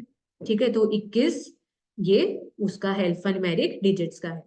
ठीक है, तो यहाँ पर फर्स्ट हो गया, फिर उसके बाद 5 हो गए, उसके बाद 2 हो गए। ठीक है, नेक्स्ट 4, फिर नेक्स्ट 3 एंड लास्ट 6 डिजिट्स हो गए, 152436।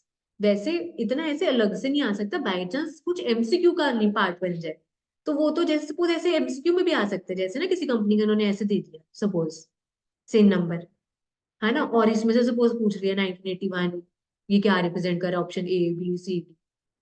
ठीक है, मतलब आ सकते हैं ऐसे, पर मोस्टली हमें ऐसा लगे कि केस स्टडी बेस्ड ही आएगा, तो केस स्टडी को भी ऐसे भी बना सकते हैं कि ये कंपनी का ऐसे ही है, उसका वो है। आओ जी जरा आगे, कहते हैं अब ये जितने भी डॉक्यूमेंट्स आप रजिस्ट्रार को भेजो, आप अपने रजिस्टर्ड ऑफिस में भी रखोगे जब तक कंपनी बंद नहीं होती। ठीक है, ये लिखा था। और अब वो दो आगे सेक्शन हमारा वो वाला आ गया इकलौता हमारा एक सेक्शन फ्रॉड वाला, कौन सा था, फेवरेट सेक्शन 447। अगर आपने, है ना, कंपनी इनकॉर्पोरेट करते टाइम पे कुछ इंफॉर्मेशन छुपाई या गलत दी, ठीक है, और वो बाद में पता चली, अब जो भी था 447 की आपके ऊपर पनिशमेंट हो जाए, और इनकॉर्पोरेशन होगी, कंपनी बन गई और बाद में पता चला आपने कुछ छुपाया, गलत इन्फॉर्मेशन दी पोस्ट इनकॉर्पोरेशन, ठीक है, तब भी आपको 447 की क्या, आपको लायबिलिटी रहेगी। अच्छा, अगर सपोज ऐसा हुआ कि कुछ इन्फॉर्मेशन छुपाई या गलत दी, तो कोर्ट कोर्ट केस होगा। ठीक है, जो भी यहाँ पे ट्रिब्यूनल को, हम कोर्ट को ट्रिब्यूनल भी बोल देते हैं और NCLT भी बोल देते हैं यहाँ पर। ठीक है, तो यहाँ पर क्या होएगा, क्या क्या ऑर्डर पास कर सकती है अगर ये सब हुआ कि फ्रॉड किया कंपनी ने या इंफॉर्मेशन छुपाई या गलत दी। ठीक है, तो यहाँ पर क्या हो सकता है, वो बता सकती है, ऑर्डर दे सकता है कोर्ट कि आप अपना ना मैनेज ऐसे करो, और वो बोल सकता है कि चेंजेस करो अपनी जन्म पत्रियों में कुछ, उससे रिलेटेड बोल सकता है, या मेंबर्स की लायबिलिटी अनलिमिटेड कन्वर्ट कर सकता है, ये ऑर्डर दे सकता है, या कंपनी बंद करने के आदेश दे सकते हैं, कंपनी का नाम ही उड़ा सकता है, कहाँ से, रजिस्टर से हटा सकता है, रिमूवल ऑफ कंपनी, यही हो सकता है ना, या कंपनी बंद करने का आदेश दिया, नाम हटा दिया। ठीक है, या और क्या बोल सकते हैं कि मेंबर्स की लायबिलिटी अब अनलिमिटेड रहेगी, कोई इसकी लिमिट नहीं। ठीक है, या जन्म पत्रियों में चेंजेस के आदेश दे सकते हैं, कुछ भी करने से पहले। ये क्या था, ROBH, कि कंपनी को Reasonable सुनो opportunity of being हाँ heard. हाँ, reasonable opportunity of being being heard. सबको सुनो फिर फैसला। ठीक है, मैम एक एंड मिनट बताना ट्रांजैक्शन जो मेरे को। एंटर हुई है ना, तो वो भी आप कंसीडर हेलो करो फिर फैसला। हेलो हाँ जी, हाँ जी, अखिल आ रही है आवाज, बोलो बोलो। मैम, ये एक बार अच्छा ROOBH अच्छा अच्छा, बता रही, ये बता क्या है, रीजनेबल, एक तो मेरी हैंड राइटिंग देखना, reasonable opportunity of being heard. मेरी ना पहले कुछ कुछ टाइम पहले फिर भी ठीक होती थी, मेरी बिगड़ती जा रही है राइटिंग, पता नहीं क्यों, और गंदी होती जा रही है मेरी handwriting, है ना। ये देखो, reasonable opportunity of being heard. ठीक है मैम। ठीक है, मैम ये ना रीजनेबल मैं जब अपॉर्चुनिटी ऑफ बीइंग लिख रहा हर्ड था मुझे इसका, इसका पता नहीं लगा था, मैं कहा पता नहीं ये गलत लिखा है शायद।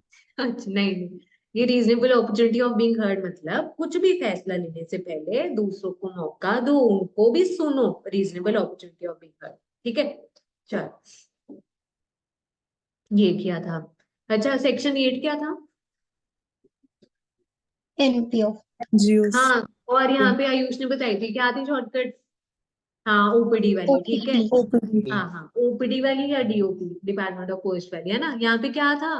ठीक है, ये NGO NPO चैरिटेबल ऑब्जेक्ट्स वाली कंपनी। ठीक है, अब जैसे सबने बता दिया यहाँ पर, है ना, तो ऐसे ही सब सेक्शन हमने करने हैं। ठीक है, कि उनका ऑब्जेक्ट क्या है, वही मतलब अपना आर्ट कल्चर वो सब प्रमोट करना है, एजुकेशन, मतलब जो भी टॉपिक्स होते हैं हमारा सोशल सर्विस वाला, प्रॉफिट अपने उसी काम पे लगाना, ऑब्जेक्ट पे लगाना, और डिविडेंड नहीं बांट सकते अपने मेंबर्स। ठीक है, अगर ये कंडीशन फुलफिल हो रही है तो यहाँ पे लाइसेंस इशू किया जाता है सरकार के द्वारा। और अच्छा, काफी जगह पे ना सरकार के पास ना पावर होती है क्या, कि अपनी जो पावर्स है ना वो क्या कर सकते हैं, दूसरों को एलोकेट कर सकते हैं या डेलीगेट कर सकता है, कि तू मेरा जो मैं काम कर सकता हूँ अब तू भी वो काम कर सकता है, एलोकेट या डेलीगेट कर दे। ठीक है, तो काफी जगह पे आप देखोगे कि सरकार ने कुछ अपनी पावर्स ROC को, रजिस्ट्रार को दे रखी है, कुछ जगह पे हम देखेंगे रीजनल डायरेक्टर को दे रखी है, ऐसे कर। तो अब यहाँ पे क्या है कि लाइसेंस इशू किया जाएगा सरकार के द्वारा। और अच्छा, यहाँ पे वर्ड लगाते लिमिटेड या प्राइवेट लिमिटेड, नहीं ना, वो नहीं लगाते होते यहाँ पर टाइप ऑफ कंपनी कौन सी फॉर्म होती है, जैसे IFC कंपनी कौन सी होती है, लिमिटेड बाय शेयर्स होती है, लिमिटेड कंपनी बाय शेयर्स होती है यहाँ पर। ठीक है जी, हाँ जी, ठीक है। और यहाँ पर इधर क्या होता है, इधर क्या होता है, limited company with limited liability होती है। ठीक है, limited company with limited liability होती है। ठीक है जी, हाँ जी, पर इसके आगे हम ये वर्ड नहीं लगाते, तो ये पता होना चाहिए आप। और फर्म भी मेंबर हो सकती है। ठीक है, अच्छा, यहाँ पर अब लाइसेंस तो इशू हो गया, अब इसको ROC के पास रजिस्टर तो करवाना है ना, कंपनी लाइसेंस इशू हो गया, रजिस्टर तो करवाना है ना, अभी वो अलग प्रोसेस है, फॉर्म नंबर 32 होगा। ठीक है, और उसको उसकी भी जन्म पत्रियां होंगी। ठीक है, ऊपर कौन सा था, 32 33 34 था, इधर क्या है, 32 13 और 31। ठीक है, 13 और 31, इसी के रिवर्स 13 और 31। ठीक है, ये हो गया। और साथ में क्या लगाने हैं, अगले 3 सालों का बताना जरा, अगले Future. 3 सालों का फ्यूचर एस्टिमेट, कि आगे आने वाले 3 सालों में हमारी कितना इनकम होगा, कितना खर्चा होगा, उससे रिलेटेड। ठीक है, और डेक्लेरेशंस, डेक्लेरेशन यहाँ पे कौन भर के दे रहा है, ये देखो, ये प्रोफेशनल्स आ गए, यहाँ पर प्रोफेशनल्स एक डेक्लेरेशन दे रहे हैं, और जो लोग क्या कर रहे हैं, अप्लाई कर रहे हैं रजिस्ट्रेशन के लिए। ठीक है, एप्लीकेंट्स। ठीक है, तो ये दो क्या करेंगे, मतलब प्रोफेशनल, मतलब CA CS वो सब, और जो एप्लीकेशन दे रहे हैं, ये फॉर्म नंबर 14 और 15 में क्या देंगे, डिक्लेरेशन देंगे, किस चीज की, कि सेक्शन 8 की सारी प्रोविजंस कंप्लाई किए, और ये एक्ट इनकॉर्पोरेशन से रिलेटेड सब प्रोविजंस कंप्लाई। डिक्लेरेशन मतलब हम माने कि हमने सब सही। ठीक है जी, क्या क्या हो गया यहाँ पे 13, ये देखो अगर सीक्वेंस में चल रहा है 31 32 13 14 15, ठीक है, पर उससे बेटर मुझे तो वही लिंकेज लगता है, 32 33 34 इधर हो गया, 32 इधर हो गया, ठीक है, और फिर नीचे रिवर्स हो गया 13 और 31, 13 ऊपर था 14 15 मेरा क्या हो गया डेक्लेरेशन। ठीक है, एटलीस्ट कोशिश तो करें हम याद रखने की, हो भी जाएंगे याद फिर। अगर कोशिश ही नहीं करेंगे, ठीक है, पर सबसे ज्यादा हमारा मेन 100% हमने सेक्शन नंबर तो करना ही करना। ठीक है, फॉर्म नंबर हो जाए तो और भी बहुत बढ़िया हो जाएगा। ठीक है, सेक्शन नंबर हमारे को बाय हार्ट सब अच्छे से करना है, वो विद प्रैक्टिस रिवीजन होता जाएगा। ये हो गया हमारा।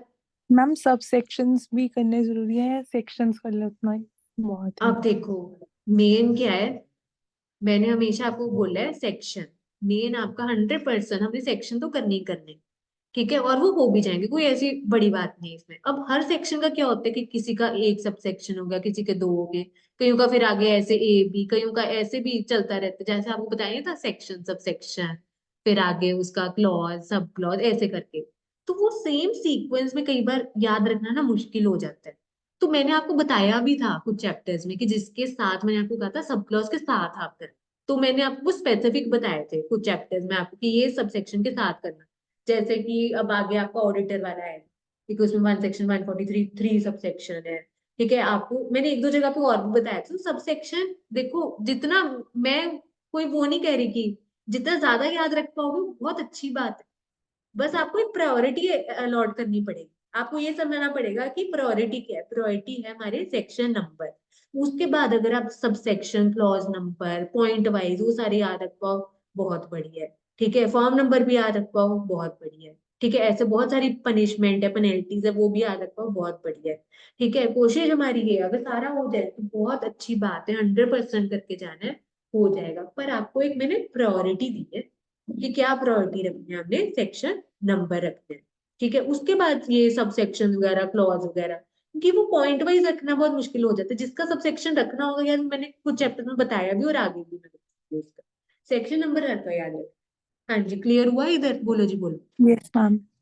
ठीक है जी, चलो। तो बाकी चीजें हमारी इसके बाद, पहले सेक्शन नंबर, फिर है ये हमारी क्या बाकी चीजें। चलो जी,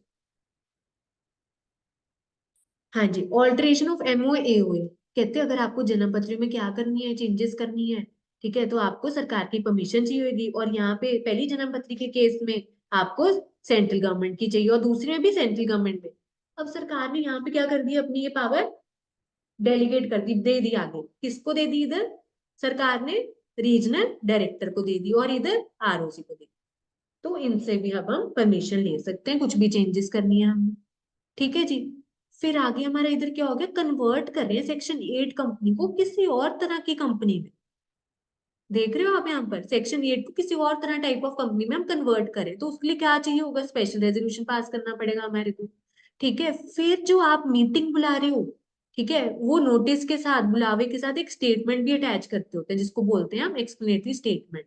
जब हम वो इनवाइट नहीं कर रहे होते मेंबर्स को कि मीटिंग है, वो उसको क्या बोलते हैं, इनविटेशन को नोटिस ऑफ मीटिंग, नोटिस के साथ एक स्टेटमेंट अटैच करते हैं जिसको बोलते हैं एक्सप्लेनेटरी स्टेटमेंट, जिसमें एक्सप्लेन किया हुआ है क्या, डिटेल रीजन ऑफ कन्वर्जन, क्यों कन्वर्ट करना चाह रहे हैं वो डिटेल में बता रखे हैं रीजन। ठीक है, और फिर हमारे को ये स्पेशल रेजोल्यूशन के बाद हमारे को फॉर्म नंबर 18 भर के देना है रीजनल डायरेक्टर को। ठीक है, जिसमें फीस होगी और किस चीज की कॉपी होगी, जो आपने स्पेशल रेजोल्यूशन पास की है, नोटिस ऑफ मीटिंग और एक्सप्लेनेटरी स्टेटमेंट जो भेजा था। ठीक है, और कहते हैं यहाँ पर सेक्शन 8 कंपनी में क्या था, डोनेशन चैरिटी लोगों का भला करने वाले से रिलेटेड था। अब आप इसको किस में कन्वर्ट कर रहे हो, एकदम से दूसरी टाइप ऑफ कंपनी में कन्वर्ट कर रहे हो। तो ये जो कुछ लोग हैं ऑफिसर्स हैं, इनको भी भेजनी है आपको, है ना, और आपको उसका प्रूफ लगाना है कि आपने ये ऑफिसर्स को बताया है कि नहीं।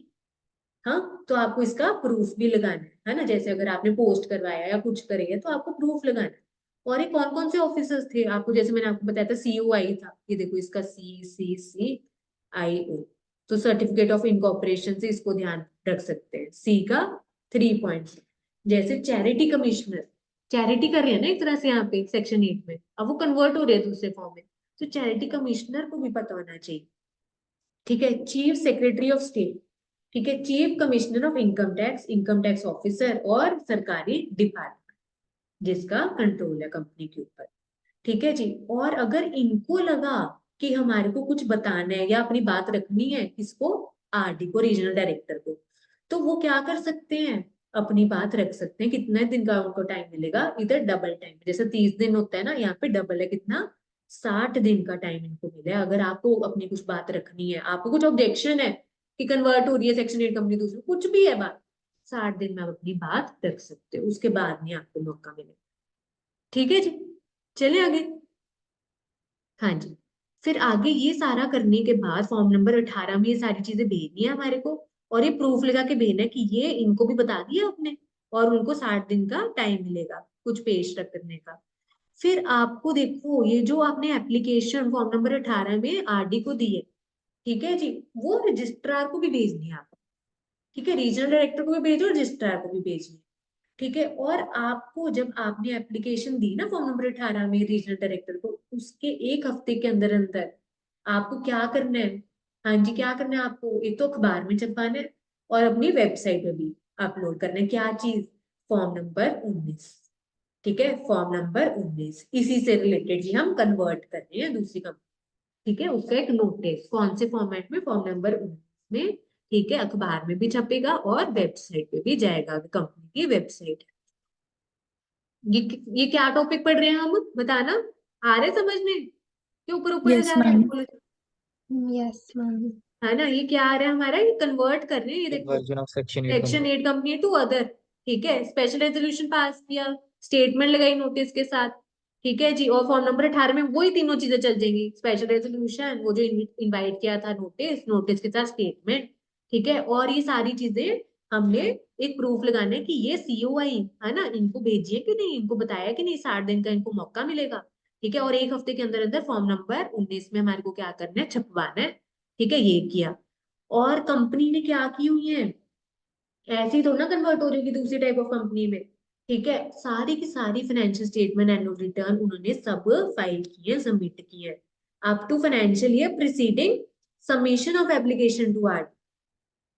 ठीक है, जब आपने क्या की है, एप्लीकेशन फॉर्म नंबर 18 में सबमिट की थी ना आरटी को, उसका 1 साल के पहले तक, ठीक है, आपने जैसे इस साल आपने दी, पिछले साल 31 मार्च तक आपकी क्या होनी चाहिए, पूरी फाइनेंशियल स्टेटमेंट या रिटर्न की कंप्लायंस पूरी कंप्लीट होनी चाहिए। ठीक है, या जो भी और रिटर्न्स है, डेट ऑफ सबमिशन तक सब कंप्लीट होना चाहिए। और क्या लिखा हुआ है यहाँ पर, कहते अगर application made after expiry of 3 months from date of preceding financial year to which financial statement has been filed. कहते हैं अगर आपने एप्लीकेशन कब दी है, 3 महीने के बाद। ठीक है, मतलब जौन से फाइनेंशियल स्टेटमेंट आपने क्या किए, फाइल की। ठीक है, और उसके फाइनेंशियल ईयर खत्म होने के आपने 3 महीने के बाद की ये एप्लीकेशन की है फाइल, तो आपको क्या साथ में देना होगा, 3 महीने बाद के पीरियड के बाद, अगर आपको साथ में क्या अटैच करना पड़ेगा, आपको एक सीए के द्वारा सर्टिफाइड क्या भेजनी पड़ेगी, एक सर्टिफिकेट साथ में लगाना पड़ेगा। कितने दिन के अंदर अंदर, 30 दिन के अंदर अंदर, जब आपने एप्लीकेशन फाइल कर दी कि ये कंपनी की फाइनेंशियल पोजीशन क्या है। ठीक है, मतलब आप बदल रहे हो दूसरी टाइप ऑफ कंपनी में। ठीक है, फाइनेंशियल पोजीशन क्या है ना, ये नो कि कुछ है ही नहीं कंपनी के पास। ठीक है, वो सीए के द्वारा सर्टिफाइड आपके पास एक ये होनी चाहिए इधर। ठीक है, ये किया हमने। हाँ जी, और देखो, फिर आगे अगर सब सही लगा, आरडी को अगर सब सही लगा तो ऑर्डर इशू कर देगा। ठीक है, कोई भी ऑर्डर कन्वर्जन का करने से पहले आरओबीएच मतलब reasonable objective of being heard करना चाहिए।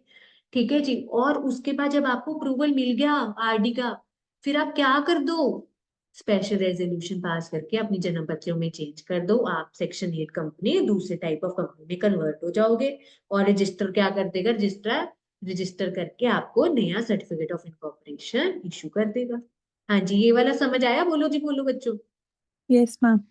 और ये सरकार अगर लाइसेंस आपको दे सकती है, ठीक है, अगर सरकार आपको लाइसेंस दे सकती है, खत्म भी कर सकती है, वापस भी ले सकते हैं। कब, वो जो ओपीडी वाली चीजें आप अगर फुलफिल नहीं कर रहे, मतलब कॉन्ट्रवेन किया आपने वो कंडीशन ओपीडी वाली।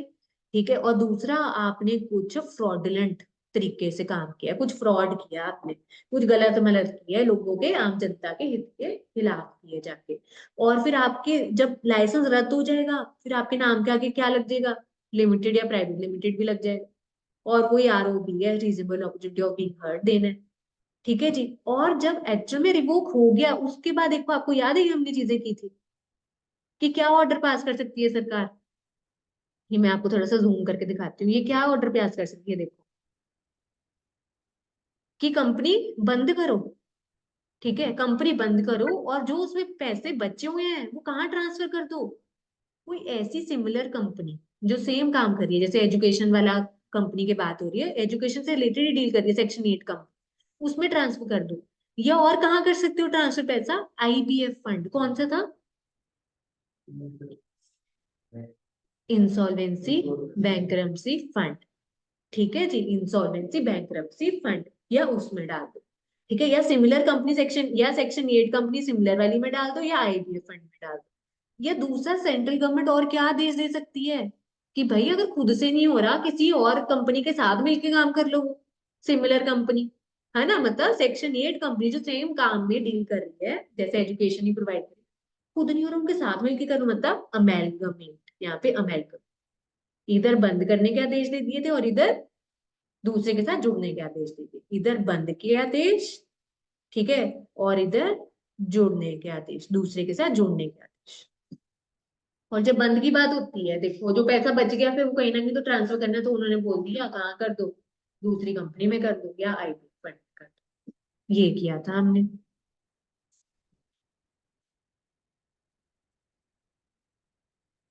ठीक है, और ये फिर हमारी पनिशमेंट है, 10 लाख से 1 करोड़ कंपनी की, 25,000 से 25 लाख हमारे ऑफिसर डिफॉल्ट की, और अगर फ्रॉड के 447 लगेगा। एक बार यहाँ पर फिर से आओ, ये देखो कन्वर्जन जो हमने किया, ठीक है, एक बार पढ़ लिया उसको फटाफट फिर से गो थ्रू किया करो पक्की करने के लिए चीजें, ठीक है। सेक्शन 8 को दूसरी टाइप ऑफ कंपनी में कर रहे हैं, स्पेशल, एक तो स्पेशल रेजोल्यूशन की बात हो रही है, ठीक है, वो कब पास करोगे, जब आप बुलावा भेजोगे नोटिस, और उसके साथ एक स्टेटमेंट भी आप अटैच कर, ठीक है जी, और ये तीनों चीजें साथ में फॉर्म नंबर 18 के भी जाएंगी, ठीक है। और आपको याद है फॉर्म नंबर 19 कौन सा है, वो चीजें आप इधर ये ऑफिसर्स को बता के आगे वो छापोगे भी अखबार में। समरी ये देखो छोटी सी, ये फॉर्म नंबर 18 में ये चीजें जा रहे हो, और वो सारे सीओ वाले ऑफिसर्स को भी आप बता रहे हो, उनको 60 दिन का टाइम मिल रहा है, और ये चीजें कहाँ छाप रहे हो, अखबार में, फॉर्म नंबर 19 वाले फॉर्मेट में, अखबार में और वेबसाइट पे, बस इतनी सी बात है। और अगर ओपीडी या जो भी फ्रॉड किया है, लाइसेंस रद्द हो जाएगा, नाम के आगे लिमिटेड प्राइवेट लिमिटेड लग जाएगा, ये किया हुआ हमने। ठीक है, तो देखने में बड़ा है पर इतना कुछ है नहीं है, जब आपको समय लग जाए, देखो वही चीजें हैं। ठीक है जी, आओ जरा आगे देखें हम। अच्छा, फिर आगे क्या था हमारा इफेक्ट ऑफ रजिस्ट्रेशन, बताओ जरा। अब कंपनी को सर्टिफिकेट मिल गया, क्या हो गया, अब क्या कहलाए जाएगी कंपनी, वही सारे कैरेक्टरिस्टिक, सेपरेट लीगल आइडेंटिटी, है ना, परपेचुअल सक्सेशन, वो सारी चीजें, और वो सारे सारे फंक्शंस कर पाएगी जो एक कंपनी इनकॉर्पोरेटेड कर सकती है, प्रॉपर्टी अपने नाम पे रखना, खरीदना, बेचना, वो सब कर सकती है, ठीक है, कॉन्ट्रैक्ट करना, केस करना, या खुद पे होना, या परपेचुअल सक्सेशन। तो जब उसको सीओआई सर्टिफिकेट मिल जाएगा, उस डेट से, date of incorporation, date of birth से, वो क्या हो जाएंगे, सब्सक्राइबर टू मेमोरेंडम, क्या कहलाए जाएंगे, मेंबर्स। समझ आई, उस डेट से वो बोले जाएंगे, वो उससे पहले क्या बोले जाते हैं, सब्सक्राइबर टू मेमोरेंडम, ठीक है, डेट ऑफ इनकॉर्पोरेशन या डेट ऑफ बर्थ से उनको क्या बोला जाएगा, मेंबर्स बोला जाएगा। ठीक है जी, ये था, और उनमें से वो डिसाइड कर लेते कि पहले वाले डायरेक्टर कौन है। ठीक है जी, तो ये किया था हमने। आओ जरा, 10A में क्या था, फटाफट से बता दो, 10A, बोलो जी बोलो, 10A में, हाँ, कमेंसमेंट, वही मैम जो हाँ अनपेड वैल्यू शेयर वो कर दिया है। हाँ हाँ, वही वाली है जो शुरुआत में जो पैसा लगा रही है, तो क्या असली में वो पैसे दे दिए उन्होंने। ठीक है, तो ये कौन सी कंपनी इसके ऊपर एप्लीकेबल है, कंपनी जो शेयर कैपिटल, देखो सब्सक्राइबर टू मेमोरेंडम कौन है, जो पैसा लगा रहे हैं शेयर में, वही वाली कंपनी के पास शेयर्स होंगे ना, जो शेयर कैपिटल जिसके पास है, कंपनी हैविंग शेयर कैपिटल, ये तो जनरल सी बात है। यहाँ पे ये डेट थी देखने वाली, कंपनी जो इनकॉर्पोरेट हुई कौन सी डेट के बाद, 2 नवंबर 2018 के बाद। ठीक है, तो उनके डायरेक्टर को, ठीक है, वो कंपनी के डायरेक्टर को, रजिस्ट्रार को फॉर्म नंबर 20 से, ये देखो सेक्शन 10 से है और फॉर्म 20 में देना है, सेक्शन 10 से या फॉर्म 20 में देना है हमारे को। ठीक है, 180 दिन के अंदर जब कंपनी ने जन्म ले लिया, तो डायरेक्टर को, रजिस्ट्रार को बताना है कि हर वो बंदा जिसने कहा था पैसे लगाऊंगा, क्या एक्चुअल में पैसे उसने दे दिए, वो डिक्लेरेशन देगा। और ये वेरीफाई कौन करेगा, प्रोफेशनल्स, वही जो हमारे प्रोफेशनल्स है, ये वेरीफाई करेंगे। ठीक है। और अगर आपके ऐसे ऑब्जेक्ट्स हैं कि आपको अप्रूवल चाहिए किसी सरकारी डिपार्टमेंट की, तो वो अप्रूवल भी लगा दो साथ में, ये किया था हमने। ठीक है जी। और साथ में आपको क्या लगाना होता है जब स्टार्ट हो जाती है कंपनी? सेक्शन 12 में क्या है? हाँ हाँ हाँ, वेरिफिकेशन Registered ऑफिस पे। हाँ, वो 30 दिन के अंदर अंदर आपने खोल लिया, अब आप सारे डॉक्यूमेंट्स अगर उसी पे जाएंगे, तो वो भी लगानी होती है, जो सेक्शन 12 में हम डिटेल पढ़ेंगे। फिर ये पनिशमेंट है 50,000 office rent for 1,000 per day, maximum 1 lakh. और इधर क्या है हमारा? अच्छा देखो, अगर यहाँ पर आपने डिक्लेरेशन फाइल नहीं की 180 दिन के अंदर अंदर, और आप काम भी नहीं कर रहे कोई, तो रजिस्ट्रार क्या करेगा? आपका नाम उड़ा देगा, रजिस्टर से डिलीट कर देगा। ठीक है, ये चीज हमने की। ठीक है जी। चलो जी, चलो आगे देखते हैं फिर हम।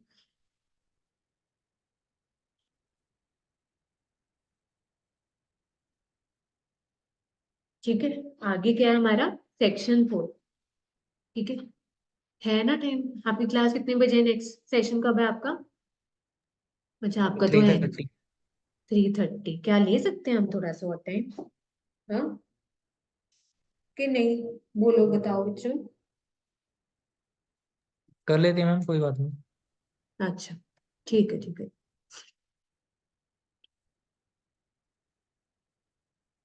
ठीक है, मेन सेक्शन वही थे हमारे, मतलब मेन नहीं, मतलब बड़े वाले सेक्शन हो चुके हैं, छुटपुट से आओ, फटाफट से कर ही लेते हैं। एमओए में, एमओए कौन सा था? सेक्शन 4 था। क्या होता है इसका मतलब? जो ओरिजिनली बनाया जाता है या जो चेंज किया जाता है, उनको कॉन्स्टिट्यूशन या चार्टर भी बोला जाता है। ये पब्लिक डॉक्यूमेंट होते हैं। ठीक है, ऐसे माना जाता है कि पब्लिक को वो इंफॉर्मेशन है, नॉलेज है उनकी, एमसी की वेबसाइट पे पड़े होते हैं। और एमओए में मेन क्या पड़े होते हैं? क्या डाले होते हैं? ऑब्जेक्ट्स डाले होते हैं कि जिसके बियॉन्ड हमने जाना नहीं है। ठीक है, और अगर उसके बियॉन्ड जाएंगे, उसको क्या बोलते होते हैं हम? अल्ट्रा वायरस तक हम। ठीक है जी, ये बोला था। और ये जो पब्लिक डॉक्यूमेंट है, ये सबको क्या बताता है कि क्या पावर्स हैं कंपनी की, क्या एक्टिविटीज कर सकती हैं, किसमें डील कर सकती हैं, ये किया था। ठीक है, और हमने कहा कि company can not override MOA, इसके ऑब्जेक्ट्स के बाहर नहीं जा सकती। और ये जो जन्म पत्री है, किसके बाहर नहीं जा सकती? एक्ट के बाहर नहीं जा सकती। ये सेक्शन 6 में भी कवर्ड है हमारा। फिर अच्छा देखो, यहाँ पे कंटेंट्स में क्या है? कंटेंट्स ऑफ एमओए, याद है वो नेम क्लॉज? अच्छा, वो याद है आपको शॉर्ट फॉर्म क्या थी? क्या company थी? law. कंपनी लॉ का बेटा, कंपनी लॉ का सन। ठीक है। नेम क्लॉज में लास्ट वर्ड, मतलब नेम क्या होगा कंपनी का, ठीक है, वो बताता है। ठीक है, states the name of company. और इसके लास्ट में क्या लग जाएगा? पब्लिक है तो लिमिटेड, प्राइवेट है तो प्राइवेट लिमिटेड, आईएफसी है तो लास्ट में आईएफसी लग जाएगा। ये किया था हमने। ठीक है, फिर आगे हमारा कौन सा है? इधर रजिस्टर्ड ऑफिस क्लॉज। ठीक है, जिसको आगे क्या बोल देते हैं? सिचुएशन क्लॉज, या रजिस्टर्ड ऑफिस क्लॉज, या डोमिसाइल। डोमिसाइल मतलब वो एरिया, वो रीजन। हाँ, ठीक है। यहाँ पे आप वो स्टेट बताओगे, नेम ऑफ स्टेट जहाँ पे रजिस्टर्ड ऑफिस आप सोच रहे हो अपना ओपन करने की, ये किया था। और ये क्यों इंपॉर्टेंट होता है? ठीक है, एक तरह से वो एरिया या वो एड्रेस है जहां से हमारे को पता चलता है। अच्छा देखो, जैसे कंपनीज का नहीं आपको बताया था कि ये northern region, south, east, west, इनका उसके ऊपर कंट्रोल होता है। तो ऐसे ये वो वाले रीजन होते हैं कि अगर कंपनी का पता चल जाए, अगर इस एरिया में चंडीगढ़ में है, तो कौन से वाले ऑफिसर्स का उसके ऊपर कंट्रोल है, वो सब। ठीक है, और अगर इसने आगे कुछ, ये देखो, कंप्लायंस करनी है, तो आरओसी भी कौन से एरिया का होगा, है ना? तो वो इसलिए जरूरी है बताना, रजिस्टर्ड ऑफिस की जगह। कुछ कंप्लायंस करना है, उसको देख के करेंगे। कुछ जुडिशियल से रिलेटेड, जुडिशरी मतलब कोर्ट, कोर्ट का कुछ मामला है, तो उस एरिया में किसका कंट्रोल है, वो देख के करेंगे। फिजिकल या टैक्सेशन पॉइंट भी उसी जगह का देख के, और भी जो चीजें हैं, काफी इंपॉर्टेंस है रजिस्टर्ड ऑफिस की। ठीक है, और आपको किताबें किधर रखनी है? किताबें किधर रखनी है? ठीक है जी, तो ये भी रजिस्टर्ड ऑफिस में आप रखते होते, ये हमने किया था। पब्लिक कंपनी जनरल मीटिंग भी यही कंडक्ट करती होती, ये किया था हमने। ठीक है जी, और फिर ये एक तरह से कौन सा एड्रेस होते हैं जहाँ पे सारे डॉक्यूमेंट्स हमारे जाते होते हैं? याद है ना कि जिस एड्रेस में हम डॉक्यूमेंट्स भेजते होते हैं। और कंपनी को 30 दिन के अंदर अंदर तो अपना एक ओपन करना ही होता है ऑफिस, जहाँ पे सारे डॉक्यूमेंट्स जाएंगे, जो कि सेक्शन 12 में भी डिटेल में बता रहे हैं। ऑब्जेक्ट क्लॉज में क्या होता है? ऑब्जेक्ट्स जो काम कंपनी कर सकती है। लाइबिलिटी क्लॉज में क्या होता है? यहाँ पे ये नया पॉइंट था, क्या था? कि अगर कंपनी क्या है, लिमिटेड बाय शेयर्स है, गारंटी है। और आगे लिमिटेड बाय शेयर्स में क्या होता है? कहाँ तक लाइबिलिटी थी? जितने पैसे देने हैं उन्होंने शेयर्स के ऊपर पेंडिंग पड़े। गारंटी में क्या होता है? जितना उन्होंने मानना है मेंबर्स ने कि हम पैसे कंट्रीब्यूट करेंगे, कब? जब कंपनी बंद हो जाएगी। ठीक है, उस दौरान, या जो भी खर्चा होगा उस दौरान, उस, या जो भी आपस में एडजस्टमेंट करनी होगी उससे रिलेटेड। अच्छा, जब वो कंपनी क्या करेगी, assets of event of winding up. अब आप बताओ, मेंबर्स ने अगर छोड़ दिया, उनकी लायबिलिटी कहाँ तक सीमित होगी? ये देखो, यही लिखा होता है ना कि वो जब कंपनी बंद हो रही है, कंपनी के एसेट्स में कितना पैसे कंट्रीब्यूट करेगी, ठीक है, while he is a member या within 1 year of session of. जब उसने छोड़ दिया, उसके 1 साल तक भी उसकी जिम्मेदारी लायबिलिटी रहेगी, पर कौन से वाले कामों की, कौन से वाले देनदारी की, जो उसके होते जो हुए। उसके होते हुए ये ठीक है, ये लिख सकते, जो उसके होते हुए हुई थी, मतलब जो भी ऐसे लिख सकते हो अपना इजी बनाने के लिए। ये किया था हमने। और कैपिटल क्लॉज में क्या होता है भाई, जिन पैसों से शुरुआत हुई वो अमाउंट बता दो, ठीक है, और उसको डिवाइड कैसे किया हुआ है, number of shares face value वो बता दो। और सब्सक्रिप्शन या एसोसिएशन क्लॉज क्या होता है, नेम सब्सक्राइबर टू मेमोरेंडम का, और उन्होंने कितने शेयर्स अग्री किए हैं, और हर बंदे के पास कम से कम कितने शेयर होने चाहिए, 1, बिल्कुल ठीक। नॉमिनेशन क्लॉज में नॉमिनी, और ये कौन से किसके लिए होगा, ये ओपीसी के केस में हम अपॉइंट करते हैं, तो वो जो बंदा आगे जाके डेथ या इनकैपेसिटी केस में मेंबर बन जाएगा, वो था। ठीक है, आगे फिर क्या थे एमओए के, हमने क्या किए थे, मैंने एक ही जगह पे आपको फॉर्म्स बता दिए थे। आपको वो कंपनीज एक्ट का मैंने बेयर एक्ट भी निकाल के दिखाया था यहाँ पर। शेड्यूल 1 होता है पहला मेन जन्म पत्रियों वाला एमओए। ठीक है, पहले 5 टेबल, फॉर्म नंबर नहीं है यहाँ पर, फॉर्म नंबर्स को कैसे बोला हुआ, table numbers. Table A B C D E किसका है, एमओए का, और बाकी के 5 हमारे ईओ के, दूसरी जन्म पत्री के। और इधर आपको बताया था कि इसको कैसे याद रखते हैं, पहले लिमिटेड बाय शेयर्स है, उसके बाद क्या बोला हुआ है, ये शेयर्स है, उसके बाद कंपनी गारंटी और not having share capital, guarantee और हैविंग शेयर कैपिटल। इसमें unlimited company not having share capital, unlimited company having share capital. तो अगर देखा जाए ना, यहाँ पे पहली वाली कौन सी दी हुए हैं फॉर्म में, हाँ, जो नहीं है, फिर है शेयर कैपिटल। इधर उल्टा देखो, शेयर्स, इधर guarantee with share capital, guarantee without share capital, बस ये डिफरेंस है। ये थोड़ा रिवर्स है, यहाँ पे इधर पहले ना है, इधर पहले हाँ है। ठीक है, unlimited company having share capital, unlimited company without having share, ये किया था हमने। अच्छा, एप्लीकेशन मैम फॉर रिजर्व। एओ हाँ जी, हाँ जी। जो फॉर्म्स ऑफ एओए था हम्म उसमें हम्म हम्म। टेबल जी की जगह टेबल एफ नहीं होना चाहिए। Table A B C D, अच्छा, ये कहीं मैंने गलत तो नहीं लिख दिया, एफ होगा यहाँ पे। एक बार मैं हम्म, कंफर्म करके बताऊंगी ये। हाँ ठीक है, जी। क्योंकि हमारी एक साथ ही थी ये। खोलना बुक है किसी के पास, चेक करो एक बार, या बेयर एक्ट में ही देख लेते हैं आप। ठीक है, अभी देख लेते हैं आप, बुक से निकाल के देखो एक बार। ठीक है, क्योंकि वो एक साथ ही थे, हाँ, एफ होना चाहिए, देख लेते हैं। हाँ, एफ, ठीक है, एफ,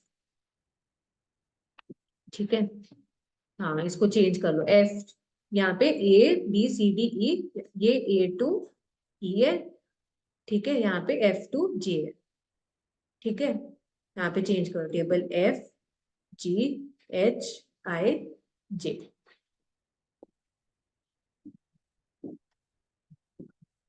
टाइपिंग करते टाइम पे वो मिस हो गया होगा, ठीक है, ये चेंज कर लेना एक बार आप। ये हो गया। अच्छा, ये फॉर्म कौन सा था, अगर नया नाम अप्लाई करना है या हमने अगर चेंज करना है। अच्छा, अगर जब पहली बार नाम रखते हैं तो कौन सा फॉर्म भरते हैं हम, नई कंपनी जब बन रही 22 होती है। प्लस 22+32 22 नंबर फॉर्म में आपको बताया था, 3 काम एक साथ हो जाते हैं, नाम भी रिजर्व हो जाते हैं, डिन भी अप्लाई हो जाता है, और जो भी इनकॉर्पोरेशन रिलेटेड फॉर्मेलिटीज वो हो जाती है। जब कंपनी बन जाए उसके बाद आपने नेम चेंज करना है या नया नाम रखना है फिर से, तब कौन सा फॉर्म भरते हो आप, रन। रन फॉर्म, मतलब रिजर्व यूनिक नेम।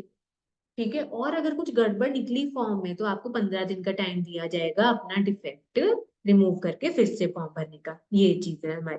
ठीक है जी, आगे आओ जरा, अब आगे के कुछ रिस्ट्रिक्शंस थे नाम से रिलेटेड हमारी।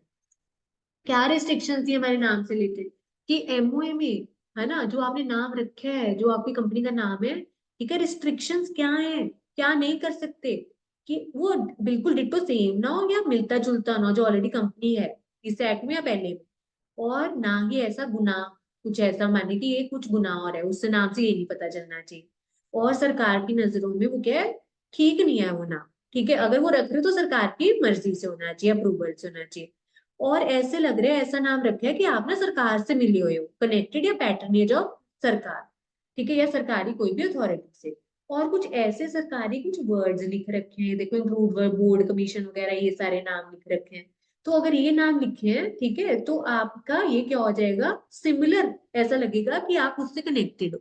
तो ये क्या आते, कुछ रोक टोक है, रिस्ट्रिक्शन है कि ये मत करो, ये नीचे वाली चीज, ठीक है। और यहाँ पर क्या है, her name is said to resemble when difference is only and only of, ये आइडेंटिकल का मतलब डिट्टो, सेम टू सेम।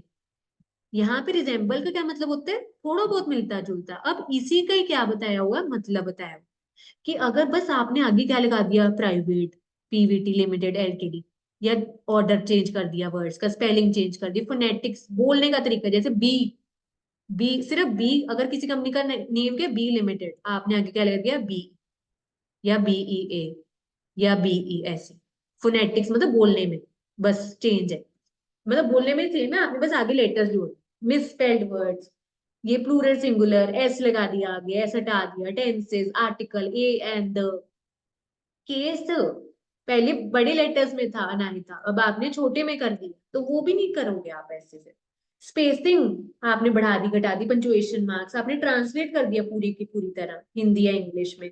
आपने कुछ domain name, post name, www आगे जो gmail.com जैसे होता है, या कंपनी का जो वेबसाइट के नेम होता है ना, आपने बस वो एक ऐड ऑन कर दिया, वो चेंज कर दिया, प्लेस ऐड ऑन कर दी, नंबर्स कुछ हटा दिए, चेंज कर दिए, वो सारी चीजें हमारी, ठीक है, ये चीजें होगी।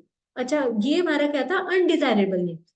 अनडिजायरेबल नेम्स इधर था, ये वाले पॉइंट, अनडिजायरेबल नेम्स, ठीक है। और इसके ऊपर बेशक आप क्या लिख सकते हो, एक्स्ट्रा, ये आपको कुछ एक्स्ट्रा करवाया, ठीक है, ये कुछ एक्स्ट्रा टॉपिक था कि अनडिजायरेबल नेम्स का मतलब क्या होता है। ये ऐसे नाम है जो किसके खिलाफ हैं, ठीक है, एम्बलम्स एंड नेम्स एक्ट, जिसमें नेम के बारे में बता रखे हैं, एम्बलम्स एंड नेम्स एक्ट 1950, यह रजिस्टर्ड ट्रेडमार्क है, ठीक है, आपने ट्रेडमार्क करवाया उसकी तरह मिलता जुलता है, ठीक है, या आप अभी करा रहे हो रजिस्टर, ऑफेंसिव है, ठीक है, या आपके ऑब्जेक्ट्स के खिलाफ है वो नेम, आपके मेन बिजनेस से मिलता जुलता नहीं है, मिसलीड कर रहे हैं लोगों को, वो गुमराह कर रहा है, या बस आप कुछ आगे उस पे एलएलपी वगैरह बस ऐसे कुछ वर्ड्स ऐड कर रहे हो बिजनेस कॉन्स्टिट्यूशन चेंज करने के लिए, आगे वर्ड स्टेट लगा रहे हो, या आगे वर्ड इंश्योरेंस बैंक कैसे लगा रहे हो, वो तभी लगा सकते हो अगर आपको अप्रूवल में लेनी पड़ेगी, देखो इनसे डिक्लेरेशन और एक अप्रूवल लेनी पड़ेगी, ठीक है। या आपने क्या कर दिया, देखो जनरल वे में पढ़ना है आपको, कुछ रट्टा नहीं लगाना है इसमें। हाँ, आपने कुछ जो कंपनी के प्रमोटर्स उनके एब्रीविएशन पहले पहले लेटर से नाम रख दिया, ठीक है, या एलएलपी के नेम से रिजेंबल कर रहा है, या कोई कंपनी एलएलपी बाहर है उससे रिजेंबल कर रहा है, या एलएलपी है जो बंद हो रही है, ठीक है, एलएलपी लिक्विडेशन और स्ट्रक ऑफ, अगर कोई एलएलपी थी जिसका नाम हटा दिया या जो बंद होगी, 5 साल तक नहीं आप उसका नाम यूज कर सकते, ठीक है जी। या ऑलरेडी क्या है, ये कंपनी है, कंपनी क्या होगी, बंद होगी कोई, तो उसको आप 2 साल तक नहीं यूज कर सकते, एलएलपी के केस में 5 साल, कंपनी के केस में 2 साल। और अगर कंपनी का नाम हटाया गया तो 20 साल तक नहीं आप यूज कर सकते, कंपनी बंद हुई है तो 2 साल, कंपनी का नाम हटाया गया तो 20 साल, 2 साल 20 साल, ठीक है। और फिर फॉरेन कंट्री का नहीं आप ऐसे नाम इंक्लूड कर सकते, या इंडिया के साथ फॉरेन कंट्री के साथ, या एनिमी कंट्री का नहीं आप यूज कर सकते, ये किया था। फिर आपको एप्लीकेंट जो है वो डिक्लेरेशन देनी है कि पिछले 5 साल में, है ना, name applied for incorporation any other business constitution, वो जो आप नेम अप्लाई कर रहे हो किसी और ने तो नहीं अप्लाई किया था, उसके आप डिटेल्स बता दो, एनओसी करवा दो अपनी, एनओसी मतलब नो ऑब्जेक्शन सर्टिफिकेट, है ना, तो योर डिक्लेरेशन दे दो, ठीक है, कि जो आपके पास वो नेम पहले था, ठीक है, अब आप वो वाला जो काम है टेक ओवर कर रहे हो इसके, ठीक है, तो पिछले 5 सालों में अगर आपने पहले वो नाम यूज किया है तो आप उसकी डिटेल्स दे दो, एनओसी ले लो वो लोगों से और डिक्लेरेशन दे दो। हाँ जी, ये समझ आया ये वाला पॉइंट, बोलो जी बोलो, जनरल यस है ये मैम। चीज, और कुछ तो ऊपर ही बढ़ के आए हैं कि नाम सिमिलर नहीं होना चाहिए, ऑफेंस से मेन काम से रिलेटेड होना चाहिए, तो ये बिल्कुल जनरल सी चीजें। हाँ जी, फिर इधर देखो, reservation of name by registrar. अब रजिस्ट्रार को क्या करना होगा, सारी इंफॉर्मेशन वगैरह के बाद अगर उसको सब सही लगा, तो नई कंपनी के केस में, इधर नई कंपनी केस में 20 दिनों तक क्या करेगा, रिजर्व कर लेगा आपके लिए नेम, 20 दिन तक अगर आपने यूज करना है, ठीक है, उसके बाद फिर और कंपनी को भी वो मिल सकता है नेम, और पुरानी कंपनियों के केस में 60 दिन तक रिजर्व करके रखेगा, ठीक है जी। और उसमें इंश्योर करना है कि नेम कॉन्ट्रावेन नहीं है नेम एक्ट के लिए, ठीक है। अच्छा, यहाँ पे एक्सटेंशन की भी बात की थी, extension of reservation of name, ठीक है, अगर आप ये देखो 20 दिन और 60 दिन के अलावा अगर आपको और दिन चाहिए, तो यहाँ पे क्या हो जाएगा, application be made before expiry of 20 दिन। वो जो टाइम पीरियड है, ठीक है, वो खत्म होने से पहले आप एप्लीकेशन फाइल कर सकते हो, तो आपको और 20 दिन की रिजर्वेशन मिल जाएगी, मोहलत मिल जाएगी, पर आपको 1000 रुपये भरने पड़ेंगे। ठीक है, और वो पीरियड खत्म होने से पहले आप फिर से और 20 दिन की और मोहलत मांग सकते हो, रिजर्व कर सकते हो नाम, तब आपको 2000 पैसे देने पड़ेंगे, 2000 रुपये। नहीं तो देखो 20 दिन की इधर ले रहे हो एक्सटेंशन, 20 दिन की इधर ले रहे हो, एक ही बार में 40 दिन की ले सकते हो, और इधर 1000 इधर 2000 अलग भरने की जगह इधर 3000 भर के आप एक्सटेंशन एक ही बार में 40 दिन की ले सकते हो। इधर समझ आया ये वाला? बोलो जी बोलो। हाँ जी। Yes ma'am.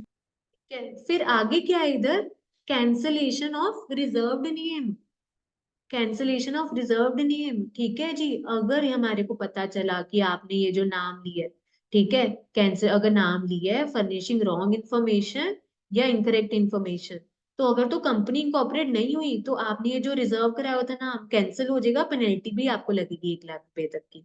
पर अगर कंपनी बन गई है तो आपको कंपनी क्या देगी, reasonable opportunity of being heard, और आपको क्या आदेश दिया जाएगा, ठीक है, कि अपना कंपनी का नेम चेंज कर लो 3 महीने के अंदर अंदर, ऑर्डिनरी रेजोल्यूशन पास करके, या आपकी कंपनी का नाम हटा दिया जाएगा, या कुछ केस कुछ वगैरह होगा कि आपकी कंपनी वाइंड अप बंद होगी। वही हो सकता है ना, ये कंपनी बंद करने का आदेश मिलेगा, या कंपनी का नाम हटाने का आदेश मिलेगा, या तीसरा कि 3 महीने के अंदर अपनी कंपनी का क्या कर लो, नाम चेंज कर लो, ये बोला हुआ है यहाँ पे। ठीक है, तो इधर 3 मंथ्स का इधर हमारे को टाइम लिमिट दे रहे हैं। हाँ जी, समझ आएगी वाला नेम वाला? बोलो जी बोलो बच्चों। Yes ma'am. चलो जी। मैम बस। बस हो गई? ठीक है, 1 मिनट देखने दो। चलो एमओए ये तो कर ले हम, 6 10 फिर छुटपुट से हैं जैसे। हाँ, अगली क्लास तक ना मैं लेके नहीं जाना चाहती थी, नया नया चैप्टर कराना चाह रही थी मैं। रिकॉर्ड करके डालू? चलो देख, चलो ये वाला तो मैम करो का ऐसा। एक्स्ट्रा सेशन ले लेना मॉर्निंग में। ना कुछ करते हैं, मेरी कल 7 o'clock दूसरी जगह क्लास है, अर्ली मॉर्निंग 7 o'clock। चलो एटलीस्ट ये तो खत्म करो, एओ वाला तो खत्म करो। करवा दूं एओए? हाँ, एओए करवा दूं लास्ट कि नेक्स्ट क्लास में, बताओ, बोलो बोलो फटाफट। करवा दो। करवा दें फिर, चलो। आर्टिकल्स ईओ में क्या है, ओरिजिनली फ्रेम्ड, वही ऑल्टर का मतलब, यहाँ पर हमने आर्टिकल्स का मतलब जैसे पहले एनओए का मतलब, या जो ऑल्टर किए गए हैं। इसमें क्या होते हैं, इंटरनल रूल्स एंड रेगुलेशंस है जो कंपनी ने बना रखे हैं अपनी मैनेजमेंट से रिलेटेड। ठीक है जी, और एक तरह से कॉन्ट्रैक्ट एस्टेब्लिश करता है बिटवीन कंपनी एंड मेंबर्स के बीच में। ठीक है, और यहाँ पर ये देखो कंटेंट्स ऑफ ईओ में क्या होते हैं, कुछ रेगुलेशंस होते हैं कि कंपनी मैनेज कैसे करनी है, और कुछ ऐसे मैटर्स डाले होते हैं कि जो रूल्स वगैरह में बताए होती हैं या जो जरूरी होती है मैनेजमेंट से रिलेटेड। ठीक है, फिर हमने कुछ प्रोविजन फॉर इंट्रेंचमेंट की बात की थी, इसको थोड़ा सा मैं आपको क्या कर दूं, रुको, जूम कर दो जरा, रुको। ठीक है, इंट्रेंचमेंट क्या था बताना जरा, इंट्रेंचमेंट। मैम की It cannot be easily changed. हाँ नॉट हाँ हाँ हाँ, बिल्कुल बिल्कुल बिल्कुल। ठीक है, मीन्स एक तो या तो उस चीज को और पक्का बना देना ताकि मुश्किल हो जाए उसको चेंज करना। ठीक है, तो मैनर ऑफ इंक्लूजन, नई कंपनी के केस में जब आप कंपनी बना रहे हो तब कर लो, पुरानी के केस में आपको भाई अमेंडमेंट करनी पड़ेगी आर्टिकल्स में। और कैसे करोगे अमेंडमेंट, किसकी सहमति चाहिए होगी आपको, मेंबर्स की चाहिए होगी, प्राइवेट कंपनी के केस में सभी मेंबर्स की। ठीक है, और पब्लिक के केस में स्पेशल रेजोल्यूशन मतलब 75% की चाहिए होगी। ठीक है, और रजिस्ट्रार को भी बताना होगा आपको। ठीक है, रजिस्ट्रार को भी बताना होगा, नोटिस टू रजिस्ट्रार। ठीक है, कि आपके आर्टिकल्स में प्रोविजन फॉर एंट्रेंचमेंट है। न्यू कंपनी के केस में देखो जब जन्म हो रहा है कौन सा फॉर्म भर रहे हैं हम, है ना, 32 नंबर फॉर्म भर रहे हैं। ठीक है, और इधर एग्जिस्टिंग के केस में फॉर्म नंबर MGT 14 ऊपर भी हमने किया था, उसमें बताना होता है, हमने वहां पर बता दिया। ठीक है जी, कि हमने कुछ प्रोविजन डाली है। ठीक है, और इधर ये देखो, ये तो इधर जन्म पे हो जाएगा फॉर्मेशन ऑफ कंपनी, इधर टाइम लिमिट गिवन है कि जब आपने वो आर्टिकल्स में डाली है प्रोविजन उसके 30 दिन के अंदर अंदर आपको बताना है। नई कंपनी केस में तो फॉर्म नंबर 32 में सारी इंफॉर्मेशन चली जाएगी, ये किया था। और जरा आगे चले। ठीक है, मतलब वही है कि इतना भी मुश्किल या बड़ा नहीं है, जितनी बार हम रिवाइज करते जाएंगे चीजें सिंपल बनती जाएंगी हमारी। ठीक है, अच्छा यहाँ पर देखो, हाँ इधर ठीक लिखा हुआ है एफ, वो मिस प्रिंटिंग होगी, मिस मिस टाइप हो गया। ठीक है, तो मॉडल फॉर्म ऑफ आर्टिकल्स, ठीक है, फॉर्म एफ से आई। ठीक है, तो हमारा ए से ई, एफ से आई। ठीक है, चलो अच्छा हुआ वैसे बता दिया ना, वैसे ही हम तो देखो कर लेते, नहीं तो आगे आगे। चलो, हाँ जी ठीक है, तो यहाँ पर कौन से फॉर्म्स है हमारे, टेबल, वो जो हमने ऊपर पीछे करके आए हैं, शेड्यूल आई, शेड्यूल आई ने शेड्यूल फर्स्ट करके आए। और यहाँ पर देखो इधर ये जनरल सी बातें थी, नीचे वाली क्या थी, ये दो जनरल सी बातें आर्टिकल से रिलेटेड। कहते कि अगर आपकी company registered after commencement of companies act, ठीक है, अगर कुछ आपके क्या है registered article of company do not exclude या modify regulations contained in module, ये जो फॉर्मेट दे रखा है शेड्यूल मैन, अगर किसी कंपनी ने उसमें कुछ बदलाव नहीं किए तो हम एज इट इज अप्लाई कर देंगे उस कंपनी में, बस ये बोला हुआ है। ठीक है जी, और इसमें इन्होंने क्या बोला है, section 5 not applicable to existing companies. ठीक है जी, अगर उनके अपने प्रीवियस कंपनी लॉ में जिसमें उन्होंने जन्म लिया था उनके अपने कुछ आर्टिकल्स है तो वो भी आगे अपने फॉलो कर सकते हैं, अगर उसमें आपने कुछ अमेंडमेंट नहीं की, चेंजेस नहीं की, अगर चेंजेस कर दिए तो ये इसके अनुसार शेड्यूल के अनुसार। ठीक है, ये किया था, बस ये लास्ट देख लो क्या डिफरेंस। ठीक है, कि एमओए में क्या होते हैं, कुछ ऑब्जेक्टिव्स होते हैं, इसमें क्या होते हैं, रूल्स एंड रेगुलेशंस होते हैं। ये किसके बारे में रिलेशनशिप डिफाइन करते हैं, कंपनी और बाहर की दुनिया के बारे में, ये कंपनी और मेंबर्स के बारे में डिफाइन करते हैं। ठीक है, और यहाँ पे कौन बड़ा होता है, ठीक है, सुप्रीमेसी मतलब सुपीरियर। ठीक है, कौन बड़ा होता है यहाँ पे, MOA can not include any clause that is contrary to provisions of law. ठीक है, ये लॉ या इधर बोल दो हम एक्ट, उसके खिलाफ नहीं जा सकता। ठीक है, और A O shall be subordinate to both law and M A, law या एक्ट बोल दो इधर। ठीक है, सबॉर्डिनेट मतलब उसके नीचे है, समझ आया आपको। ठीक है, पहले एक्ट है, उसके नीचे एमओए है, फिर उसके नीचे एओ है। सुपीरियर मतलब बड़ा, इंफीरियर मतलब नीचे। ठीक है, सबॉर्डिनेट भी क्या होता है, नीचे। ठीक है, ये किया हमने। ठीक है जी, आगे देखो, ऑल्टरेशन। कहते हैं यहाँ पर देखो अगर ऑल्टरेशन करनी है ना तो हमारे को जैसे रीजनल डायरेक्टर रिव्यूनर वगैरह की परमिशन चाहिए होती है, यहाँ पे स्पेशल रेजोल्यूशन पास करके इजीली ऑल्टरेशन हो जाती है आर्टिकल्स की। ठीक है, अल्ट्रा वायरस यहाँ पे क्या किया था, अगर beyond the scope of MOA तो क्या हो जाएगा, वो काम अल्ट्रा वायरस और वॉइड के लाए जाएंगे। ठीक है जी, और इधर क्या हो जाएगा, एक्ट्स अल्ट्रा वायरस आर्टिकल्स वो इजीली क्या हो जाएंगे, स्पेशल रेजोल्यूशन पास करके रेटिफाई किए जा सकते हैं, पर वो क्या नहीं होनी चाहिए, एमओए के खिलाफ भी नहीं होने चाहिए। ठीक है जी, और ये जो अगर क्या है ऑब्जेक्ट में अगर है ही नहीं तो अल्ट्रा वायरस कंपनी और वो वॉइड होंगे, तो कहते हैं अब तो वो क्या नहीं हो सकती, यूनानिमस कंसेंट से भी नहीं हो सकते। पर आगे हमने देखा था ऑल्टरेशन में, जब हम आगे करेंगे अब क्या हो जाता है, ऑब्जेक्ट क्लॉज में भी चेंजेस इजीली हमारी हो जाती है, ये हमने किया। ठीक है, और करें आगे क्या, हाँ कर ले, ये कर ले छोटा सा। सेक्शन 6 क्या है, एक्ट टू ओवरराइड एमओए। ठीक है, सबसे ऊपर कौन है हमारा, कंपनीज एक्ट है। ठीक है जी, provision of company shall have not withstanding anything on trade. ठीक है, कहते कोई भी प्रोविजन जो है इनकंसिस्टेंट है, ठीक है, वो क्या हो जाएगा, वॉइड हो जाएगा। किसकी इनकंसिस्टेंट है वो, एमओए के खिलाफ है, ओ के खिलाफ है, कोई अग्रीमेंट आपने एग्जीक्यूट की है कंपनी ने, ठीक है, कुछ रेजोल्यूशन पास किया जनरल मीटिंग में, या कोई रेजोल्यूशन अपना बोर्ड ऑफ डायरेक्टर्स ने पास की। ठीक है जी, तो यहाँ पर क्या बोल रहा है कि प्रोविजंस कंपनीज एक्ट के लगेंगे। ठीक है, not withstanding anything to the contrary contained in following 1 to 5, ऊपर एक्ट की प्रोविजन एमओ की सब चीजें लगेंगी। If any provision following 1 to 5 is inconsistent with provisions contained in act, मतलब सबसे ऊपर एक्ट है। अगर एमओए जन्म पत्रियों में या कुछ आपका जो आपने कुछ डिसीजन पास किए मेंबर्स ने बोर्ड ऑफ डायरेक्टर्स, या जो आपने अग्रीमेंट एग्जीक्यूट किए, उसमें अगर कोई ऐसी चीज है कि अगर लिखी गई है कि कंपनीज एक्ट के खिलाफ जाके करो, तो वो चीज क्या हो जाएगी, वो अगर इनकंसिस्टेंट है कंपनी, ये देखो ये प्रोविजन अगर 1 to 5 मतलब ये वाली चीजें 1 to 5 में ये जो नीचे दे रखी है इनकंसिस्टेंट है, एक्ट के खिलाफ है, तो वो चीजें क्या है, वॉइड है, वो आप कर ही नहीं सकते। ठीक है जी, तो इन शॉर्ट अगर बोलना हो, इन सब का मालिक कौन, कंपनीज एक्ट 2013। ठीक है, इनके खिलाफ जाके नहीं करना, अगर खिलाफ जाके किया तो वो क्या हो जाएगा, बस ये बोल। ठीक है, और बस हमारा सेक्शन 10 में क्या था, लास्ट, सच में ये वाला लास्ट है। ठीक है, फिर मुझे पता है आपको लंच भी करना है, नेक्स्ट क्लास भी करनी है, बस लास्ट, सच में लास्ट है।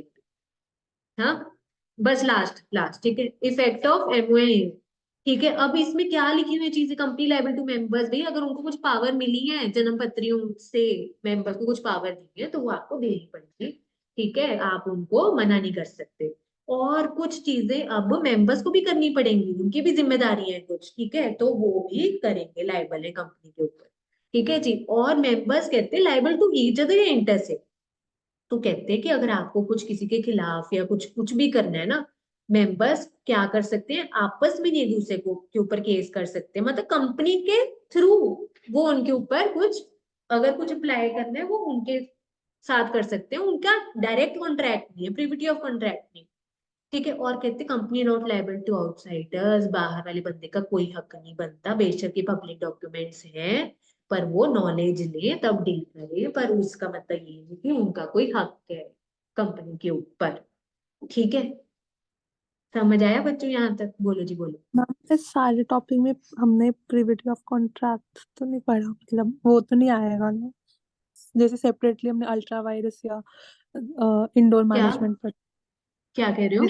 जैसे हम्म, सेपरेटली हम इंडोर मैनेजमेंट और अल्ट्रा वायरस के बारे में पढ़ा है, डॉक्ट्रिन ऑफ लॉ, हाँ तो हाँ हाँ उस हाँ ये ऐसे प्रिविटी ऑफ कॉन्ट्रैक्ट तो नहीं आएगा, मतलब सेपरेटली।